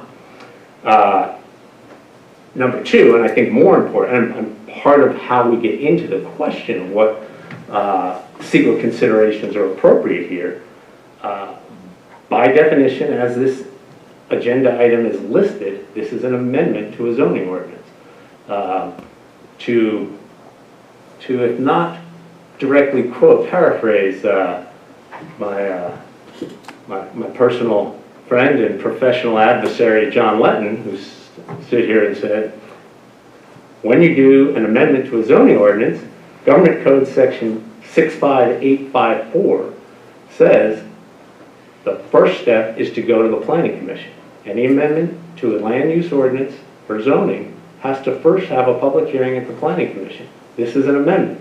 Granted, I understand it's cast as correcting a mistake, but this is not something that didn't get published. This is in county code that has been published for over a year. So this is an amendment. It needs to go to the Planning Commission. And whether it goes by your direction today or whether it goes by a writ, it's going to go to the Planning Commission. Thank you.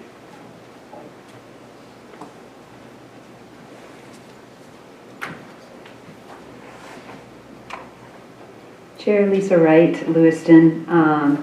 Again, just to kind of reinforce many of the comments that have already been made, I'm in agreement with, I don't think it's the correct time to be trying to reinsert language.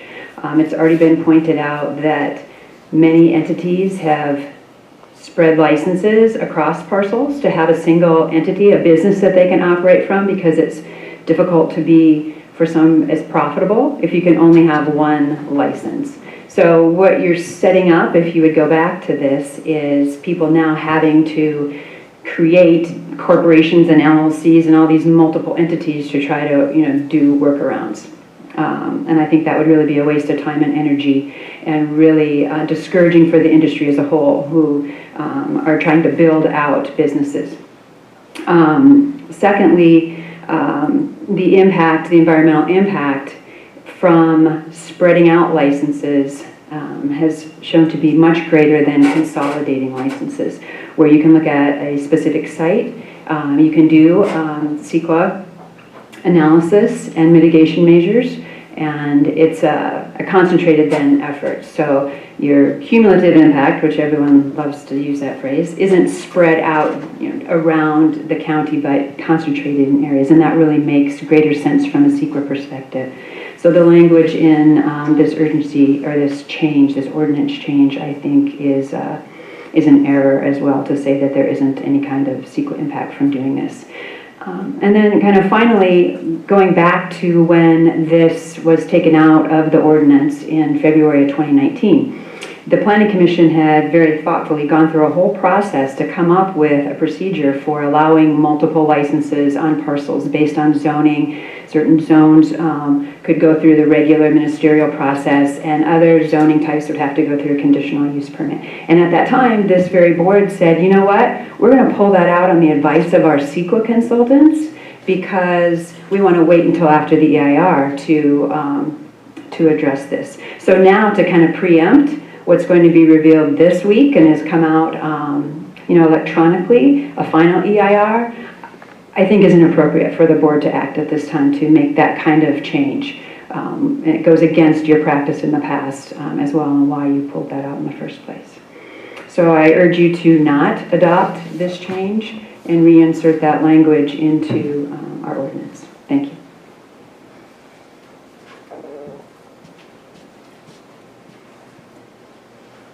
Okay, I see no movement in the chamber, so I'm going to open it up to public comment on the Zoom.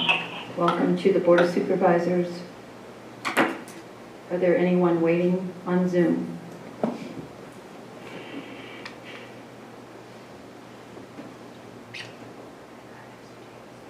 I'd like to speak.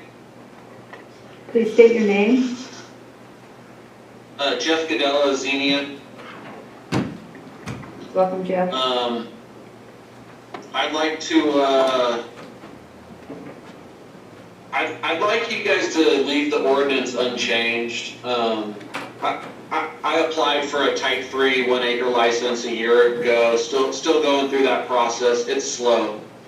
I don't even know if I'll have that CUP done for next season or not. I would prefer to stack rather than get a 1 acre license, because it would allow me to do more diversified growing. I'd be able to do mixed light tier 2. There is no type 3 tier 2 mixed light license available. That should be in the ordinance. I can do mixed light tier 1 under the outdoor ordinance. That's fine, but I'd like to do a little tier 2 for year-round growing. I'd also be able to use some of my square footage, hopefully, for indoor, small indoor, very, very small indoor. I have a good site for it, and I don't need an acre of outdoor, nor do I really want it, but at this point, that's the only chance I have to expand. And so I'm taking that, but I would prefer to stack different types of licenses, even if it's within the same 1 acre or less. It allows me to do what I want to do, as opposed to just these odd regulations of really sort of walling me into one specific thing. It's a tough industry, and I really do want to be diversified with the products I produce, as well as be able to produce these products year-round, as opposed to just during the season. It was a rough season here. I had fire. I lost my crop. I lost my barn. I'd really like to get back up and running hard next spring with the stack license, just to sort of make up some ground. I don't know what else. More licenses from the growers that already have licenses means more revenue for the county. And from what I can tell, the county's a bit cash strapped, especially in the planning department. With the tax that's passed or is about to pass, it's virtually a guarantee. That's a massive amount of revenue the county's going to get if you allow stacked licenses, if you allow these growers to expand. Because not only is it enormous amount of tax revenue, it's the revenue from the licenses that are going unused right now. So, I mean, keep that in mind. This is a financial windfall for the county. Thank you, And, Jeff. just keep those things in mind. Jeff, your time is, your time allotted is over, and as far as your personal loss, that, I'm sorry for that tragedy that you had to endure. Are there any other people? Is there anyone else on Zoom wishing to speak? I'd like to speak. Please state your name. John Brower from Junction City. Thank you, John Brower. Go ahead. So, can you hear me? Yes. Thank you. The planning staff has been wrestling this for 2 years now, and the planning commission sorted this out in a really thoughtful way over the course of 3 months and 3 very long meetings. And it's one of those things that really should have been included in the environmental impact report. But what's before you today is to reinsert the language or not. And I think it makes sense to break the issue apart. The issue of stacking and it being only one application countywide may be submitted per person/entity or per legal parcel. And so for the last almost 2 years now, the county's been allowing applications and licensing of multiple licenses per person, per legal entity, and that's working well. And it's helped diversify the industry and let people do what they need to do to survive these changes. But as far as the per entity, per legal parcel, I think the only thing to do is to reinstate the language for that only, not per entity, but per legal parcel, which is the vertical stacking.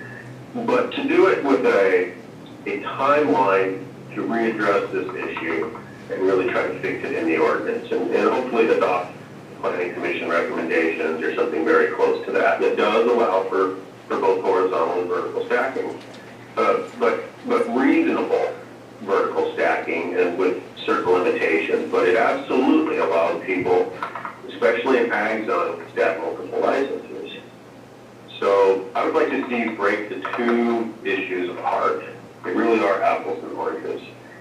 And don't insert the language that says only one application countywide may be submitted per person/entity, but do reinsert the language about one application countywide may be submitted per legal parcel, at least for some short period of time, and make sure that this gets readdressed by the board soon. And the planning commission has already wrestled with this. I think you should either adopt the planning commission recommendations now or fix this good thing soon. And further protect the county and allow the industry to move forward. Thank you, Mr. Brown.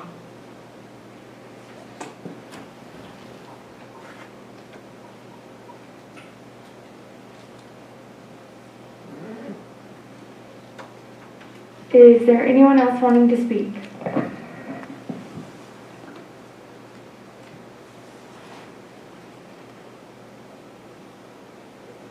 So we see no more public comment waiting to be heard on Zoom. We'll bring it back to the board. Board opening it for discussion.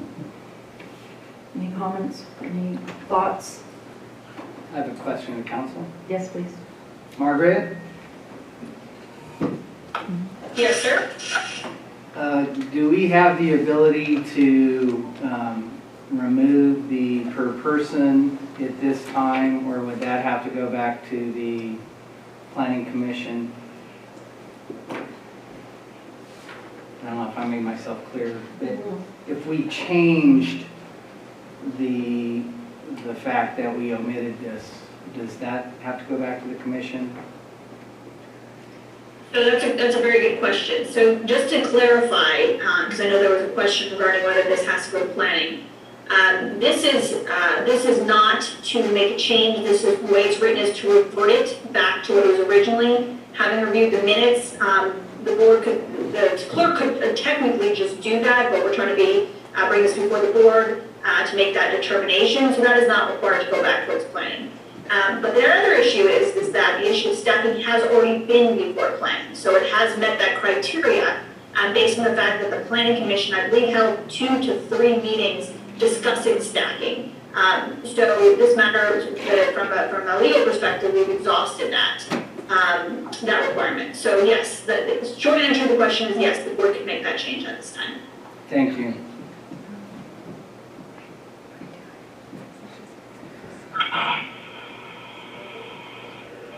Supervisor Finley. I have nothing, thank you. Supervisor Brown.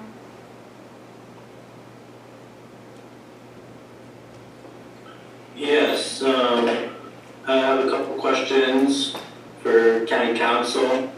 I get you clarified one of them. The planning recommendations for stacking, are any of those recommendations supported by the current EIR final draft document?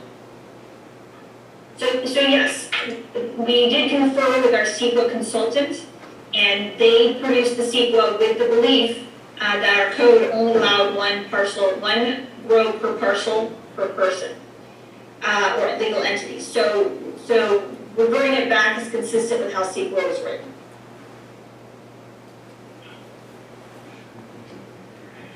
So County Council, this is Bobby. So when this omission happened, it was one of a collective of things. When it had gone before the Planning Commission put forward a whole bunch and passed certain things, as has been stated in previous comments by various people. Then when it came to the board, it had been suggested because of the EIR going out, and it was happening about the same time as the beginning, I believe, I could be wrong, it's a TAA lawsuit. So there was multiple things going on at once. It was prior to Lisa being on, and I think it was shortly after Director Hunter had come on board. So we purposely did not allow or did not have the opportunity as a board to even receive the what the Planning Commission had voted in favor on because of the pending EIR draft going out to public circulation. And that was at the same time as this. And so it's curious to me why this topic we are dealing with at this time when we can't actually expand based on what the Planning Commission recommended.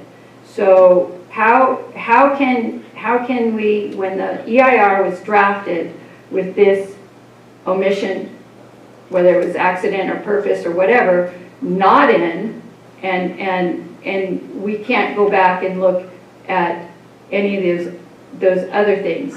And as has been stated today, this has been brought to the attention of the planning department years ago.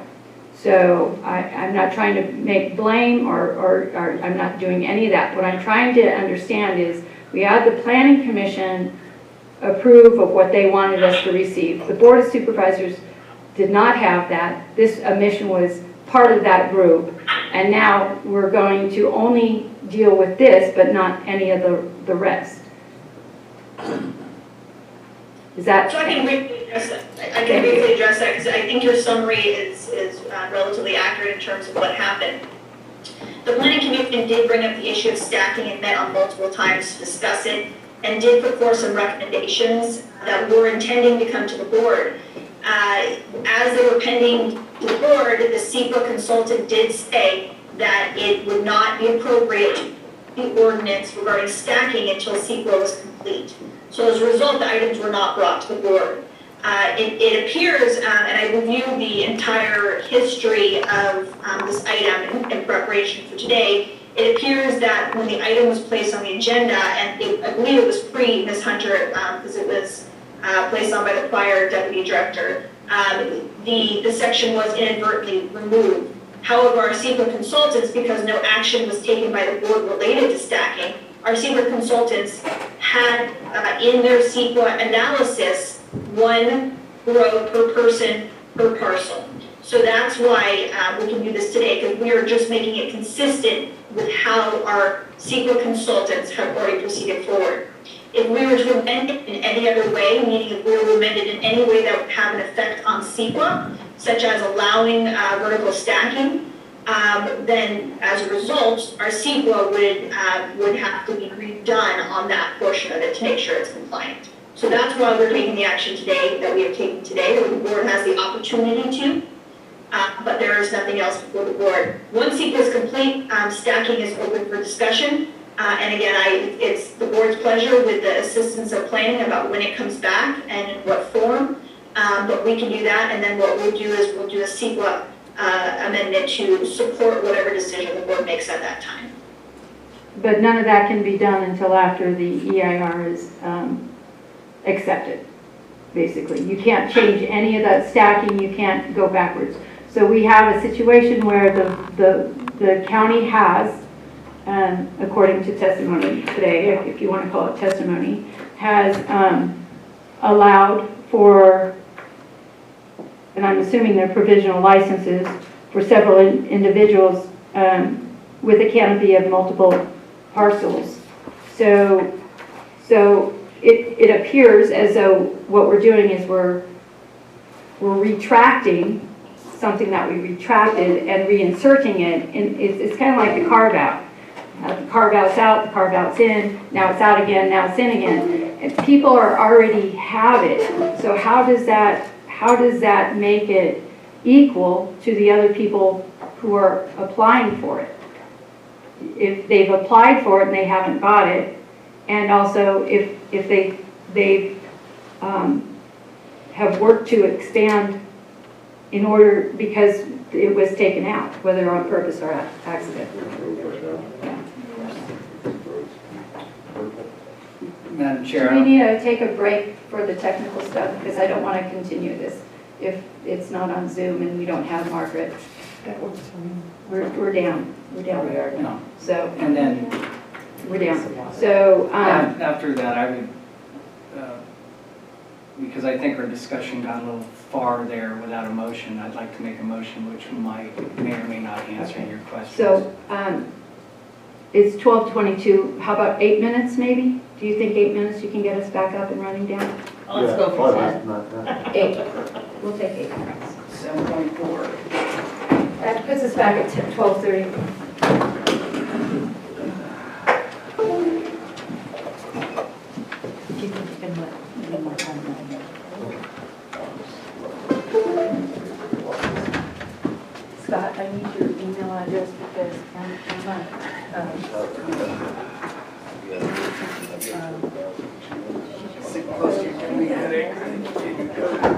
I'm doing my best, but I'm looking for this 14-day or 14-week or whatever.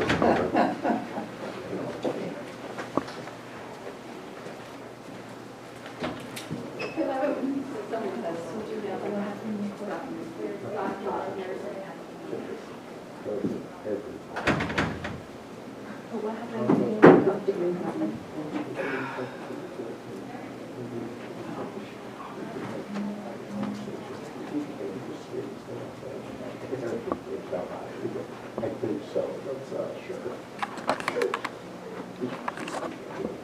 We literally.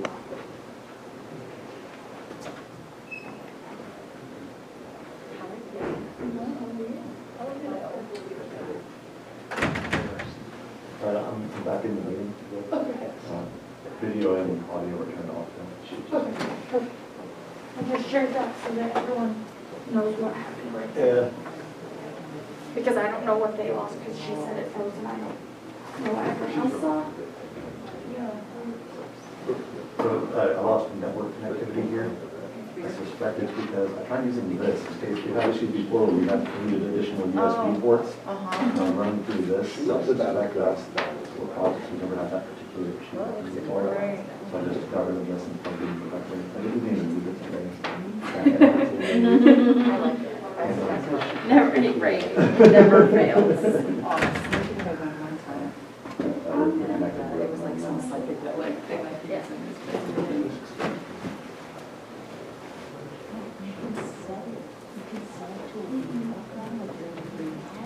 Yeah, one of my doctor friends in Canada did it. Yeah, but there's some good options. She could have. We gotta start doing that.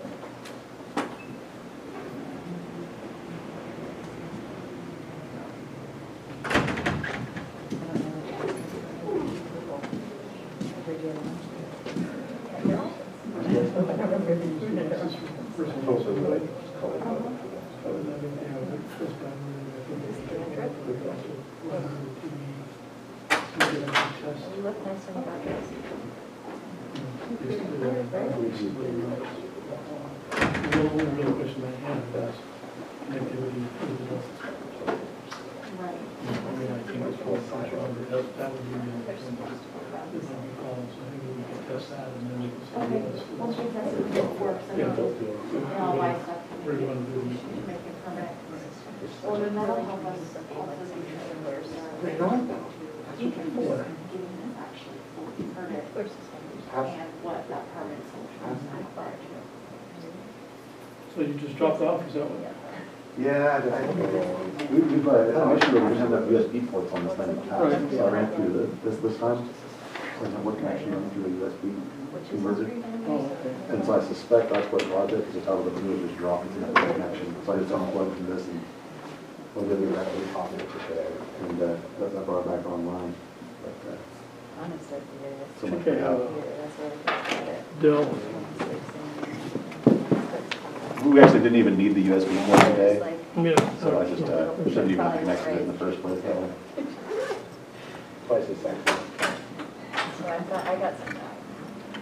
Done that they stopped putting, but they started using the number of USB connection ports that they put on laptops. Yeah. Try this. I don't actually need it today though. Okay. So, but, So that's why she took it all. I mean, this is what came with my actually, this is basically all the connectors on it. So they only have a couple of USBs on it. Yeah, I was just saying. Just let you get that and then you can plug the network in or HDMI or whatever. So.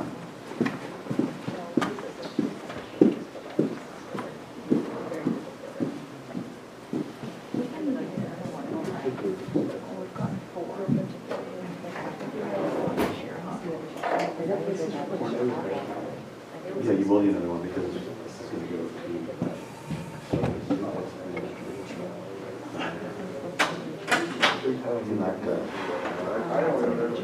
Oh, Jill, okay.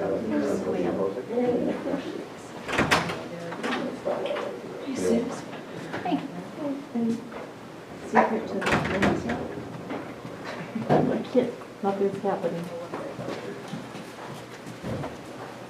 Poor Emma is freezing. What's that? Oh, imagine that. Yeah, we're back online. Did we just time out? No, it was a issue with a piece of hardware and the thing messed us up. But, we couldn't talk about it. It's fine. Should be Well, fine. now you can fix the thermometer. 70.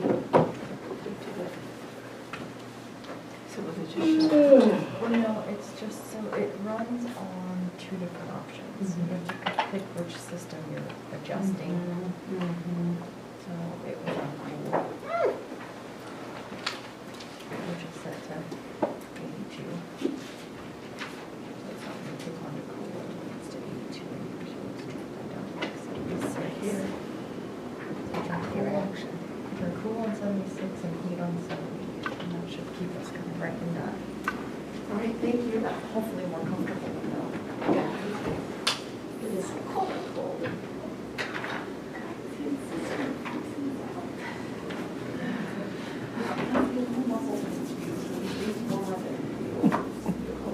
Thank you.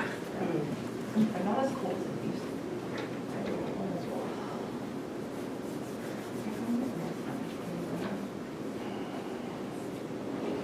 It is.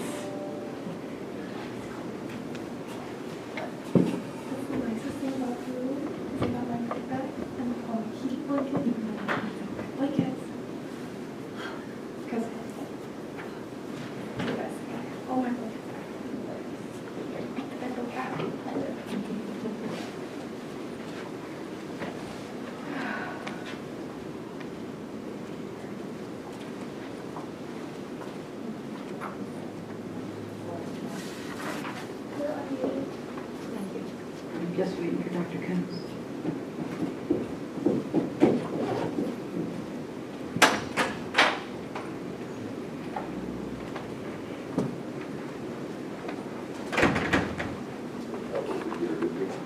I did. He said something about 85, but it ended up to 85. They are, you can. Do you have a switch on? Sauna ready. Is your camera feed switched on? No, I mean, it seems like it's still on, but let me shoot. Okay. Let's see if, Welcome back to Board of Supervisors meeting, and we were in a conversation with County Council. County Council, are you still there?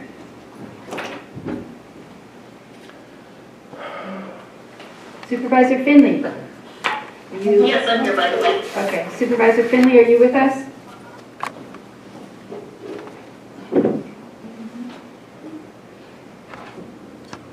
Supervisor Brown, are you with us?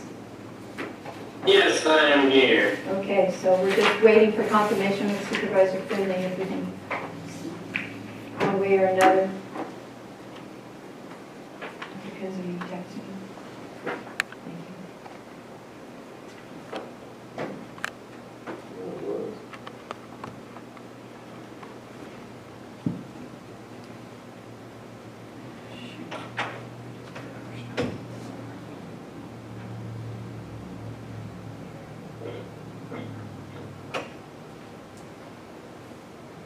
you. Finley's here. Thank you, sir. So the whole board is present, and Dr. Kuhn and County Council, so we will proceed. And right before I'm not sure where we were, but Supervisor Groves has assured me that he is prepared to make a motion, so we can go ahead. I am interrupting with a technical announcement briefly. We do not have video at this moment. I believe we can continue without it as long as we have sound, as long as the board is okay with that. So the people can't see us, but they can hear us. Correct. Okay, we'll move forward. Thank you. Thank you for that interruption. So, and Dan, if we lose sound, could you just get my attention and then we'll just stop because this public, I know, are interested in this item. Okay. So going back to right before we lost communication and subsequently immediately after, Supervisor Groves was prepared to make a motion, and so in order to move things along, that's where we're at. All right, Madam Chair, I'd like to make a motion. We lost audio. Should be back now. Just see if I rebooted something here, see what happens. We have audio, we still don't have video. Okay, so we're back on audio. Supervisor Brown, Supervisor Finley, and Margaret, could you just let us know you're still there? I'm here. I'm here. Finley scurried to his phone, yep, I'm here. Thank you. Go ahead, Supervisor Groves. All right, with that, I'd like to make a motion. First off, the item F, we would like to change to item G. And then the motion is to change the, add back the wording that only one application countywide may be submitted per legal parcel, omitting the per person, just the legal parcel. So again, only one application countywide may be submitted per legal parcel. I have one question. You haven't seconded, so for discussion, we need a second. Before I second, I have a question. This is just for cultivating, because we've allowed other licenses on property. This is on 17.43.037 of the cultivation ordinance. Okay, that doesn't answer my question. Yes, section 17.43 is just the cultivation regulations. All of the other ones have their own section.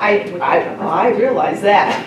So I just want to make sure there's no confusion. This ordinance is only amending section 14, Okay, 17.43. All right, then I'll second for discussion's sake.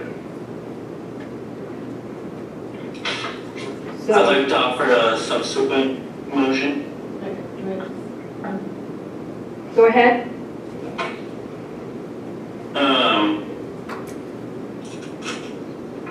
I'd like to offer subsequent motion for everything that Keith said, but I'd also like to note and amend, I believe it's on page 12, section 2 of the ordinance regarding the CEQA exemption. It's currently listed for July 1st of 2019, and maybe county council can correct me if I'm wrong, but I believe it should be amended to show July 1st of 2022 now. If it's possible to have that amendment, if county council can verify it. So you want county council to verify it before you make your motion? I believe the motion on the table to amend it. We'll get a second, and then but I will verify that is correct. Finley seconds. Thank you, Supervisor Finley.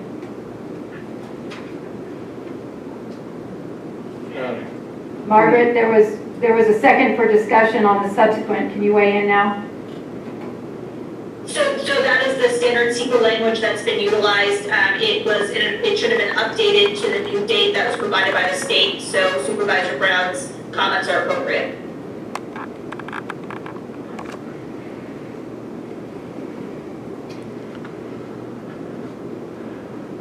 Finley would like to make a subsequent. Okay, this is the last one on the table because we can only allow 3 on the table. So go for it. Subsequent to accept the item as presented with the date change for 2021. 22.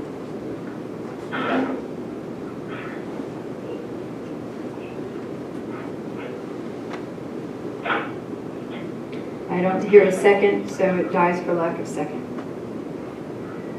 Thank you for your consideration.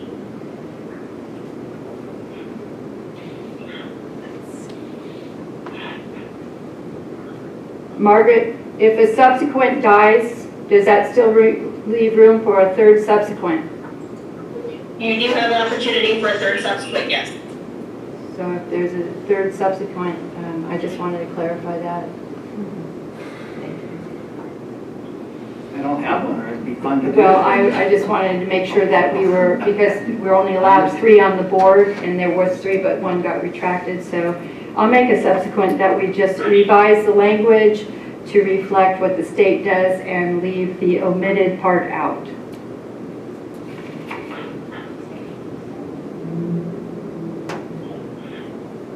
Finley will second.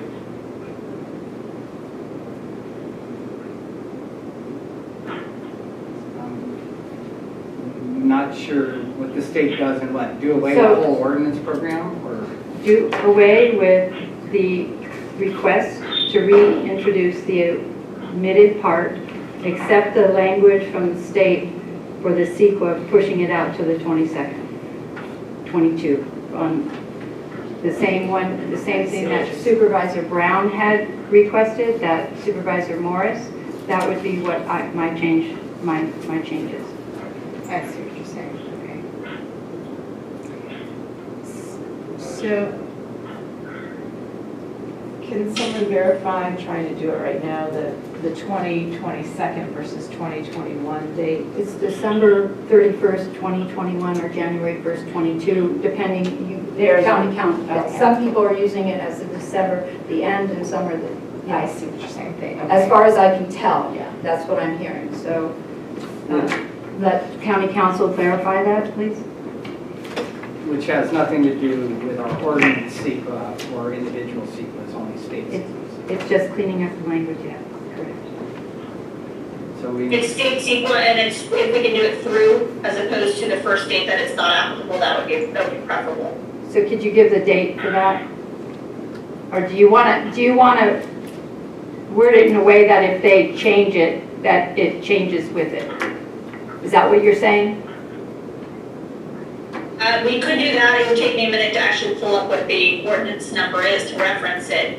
If through the December 31st, no, sorry, that's on a date, December 30th, 2021. Then it go into the new rules go into effect January 1st, 2022. Thank you, Margaret.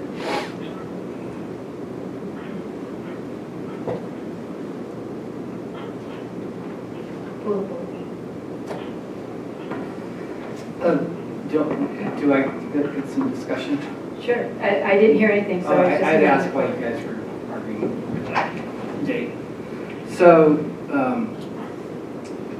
an observation, it's fun to listen to the fact that we didn't need a CEQA, and because this is all provisional and there's no CEQA required, and then in the next discussion we have that we have to follow CEQA. But one of the reasons that I bring this forward is that we were in a state of confusion. Growers confused, staff was confused. We had a consultant come up and say, we're going to go unless you fix your ordinance.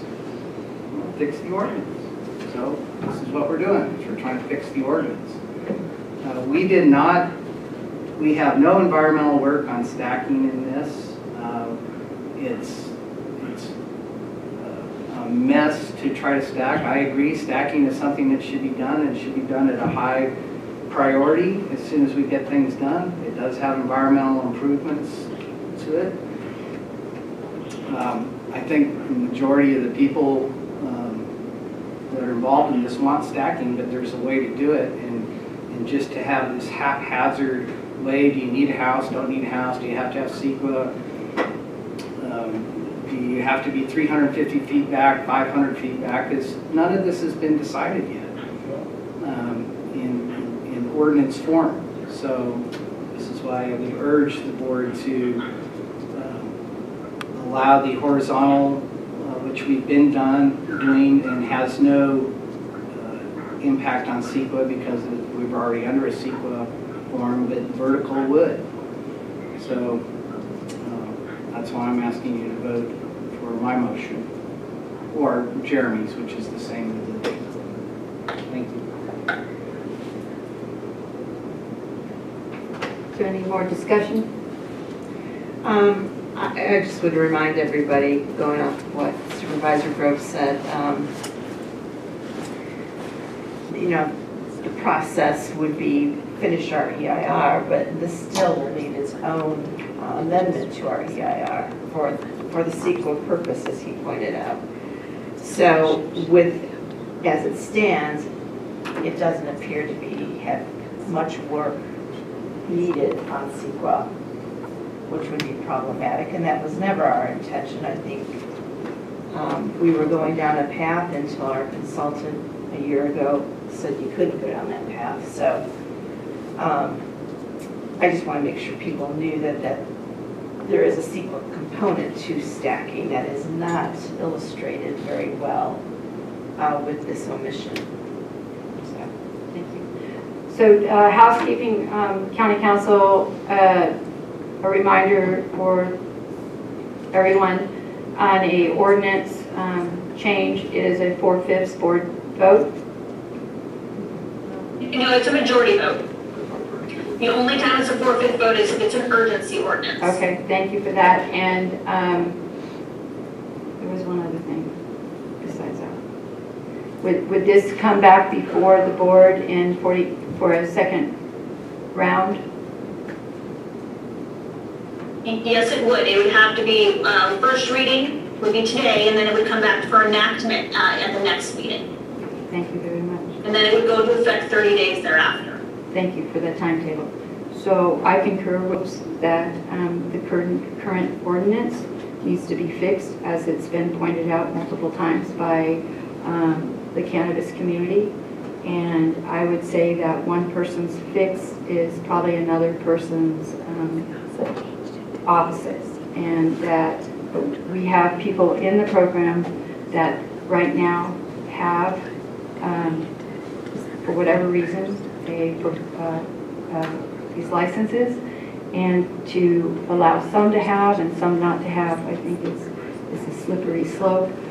We know that the EIR needs to be finalized before the ordinance can be addressed and cleaned up in many levels.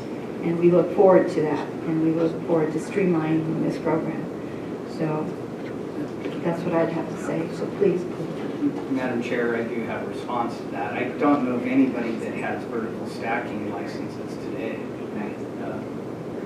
Well, I believe that they have been in the queue waiting for them for a considerable amount of time, as what has been indicated in the past. I'd have to look to see if they're where they are in it, and I don't have time to do that right this second. But my understanding is that we have vertical for sure, and that there are applicants for the, for the horizontal for sure, and applicants for the vertical, sideways up. And the other thing is, and the most important thing is, our revenue stream is going to be based on cannabis with the measure of the G, just that, not all our revenue stream.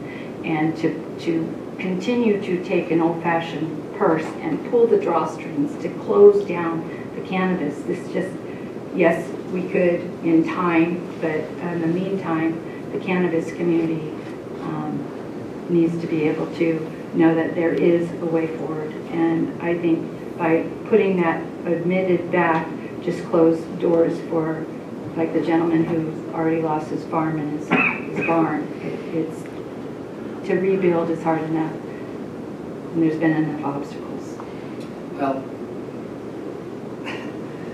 the reason that it's been held up is because there's no direction, that staff doesn't know what to do because we don't have an ordinance that puts this together. And so this, imagine how much staff time has been taken up by this confusion. Hundreds of hours that if we had this in here, they could move on and get other things done. So we just have a fundamental disagreement. Yes, we do. Because 2 years ago, they were told about this by people that worked in the office. It's been before that office. I'm sorry that the people present aren't the people that were in it at the time. I apologize for that. But there's been a process, and if you take it out, there won't, in my opinion, what I've seen done in the cannabis community is when you remove something, then there won't be any fix. We've done temporary and hidden under that temporary tent long enough.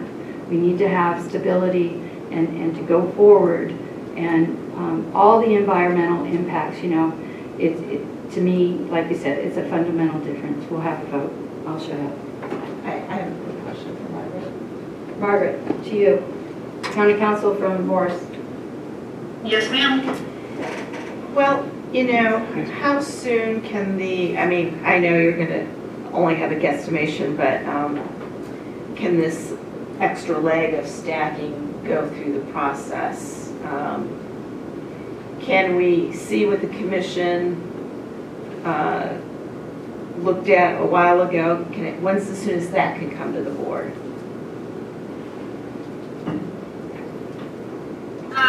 I will defer on timelines to planning because that's going to be more of a planning-based issue. From a legal perspective, once the board has approved and CEQA's gone into effect, stacking can be addressed. Okay, I mean, that was really, yeah, so, and with the EIR kind of right around the corner, then we can start ushering this item.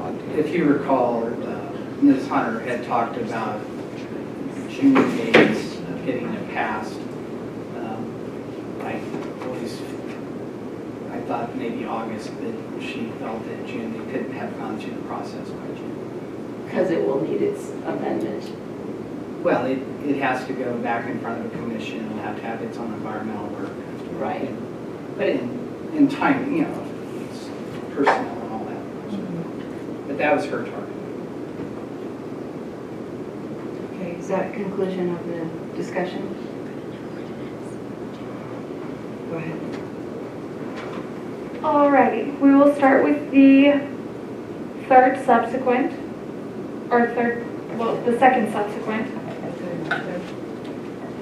Third subsequent in the grand scheme, I guess, whatever. Motion by Supervisor Chadwick, second by Supervisor Fenley. This is to revise the CEQA date to December 30th, 2021, and leave the omission out.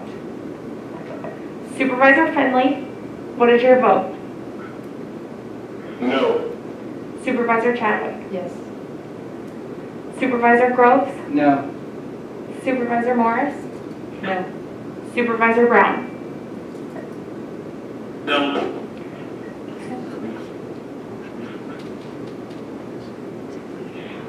Moving on to the motion by Supervisor Brown, seconded by Supervisor Fenley. This is also to amend the CEQA date to December 30th, 2021, adding in the omission with the one application countywide per legal parcel wording.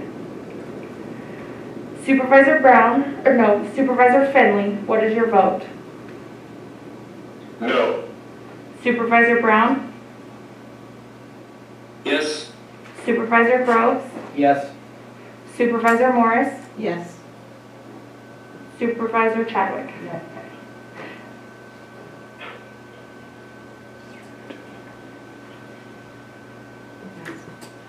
That is a 3-2 vote. It passes.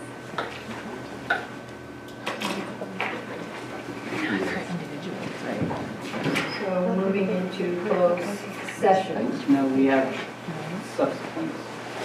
It passed. Yeah, they're both closed. Oh, they're both closed, all right. And I read them too. Thank you. So I will read the one that's on the agenda first, item 5.1. Government Code Section 54954.5, parentheses C, conference with legal counsel, anticipated litigation, number of cases 1. Anything from the public? On the Zoom?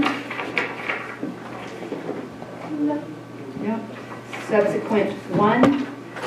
Agenda language to be heard in closed session pursuant to Governor's Nuisance Executive Order N-25-2, conference regarding COVID-19, participants, County Council Officer, County Council, County Administrative Officer, and Director of Social Services.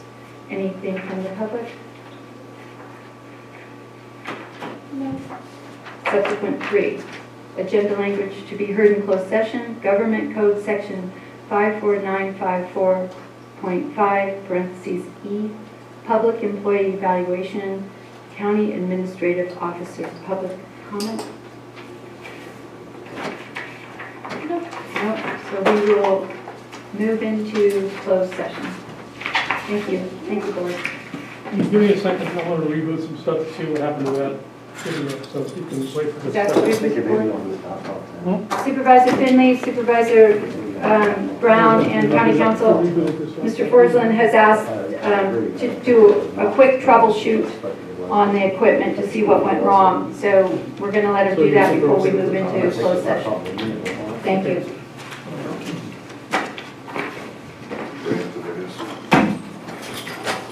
Darrell, what do you think? 5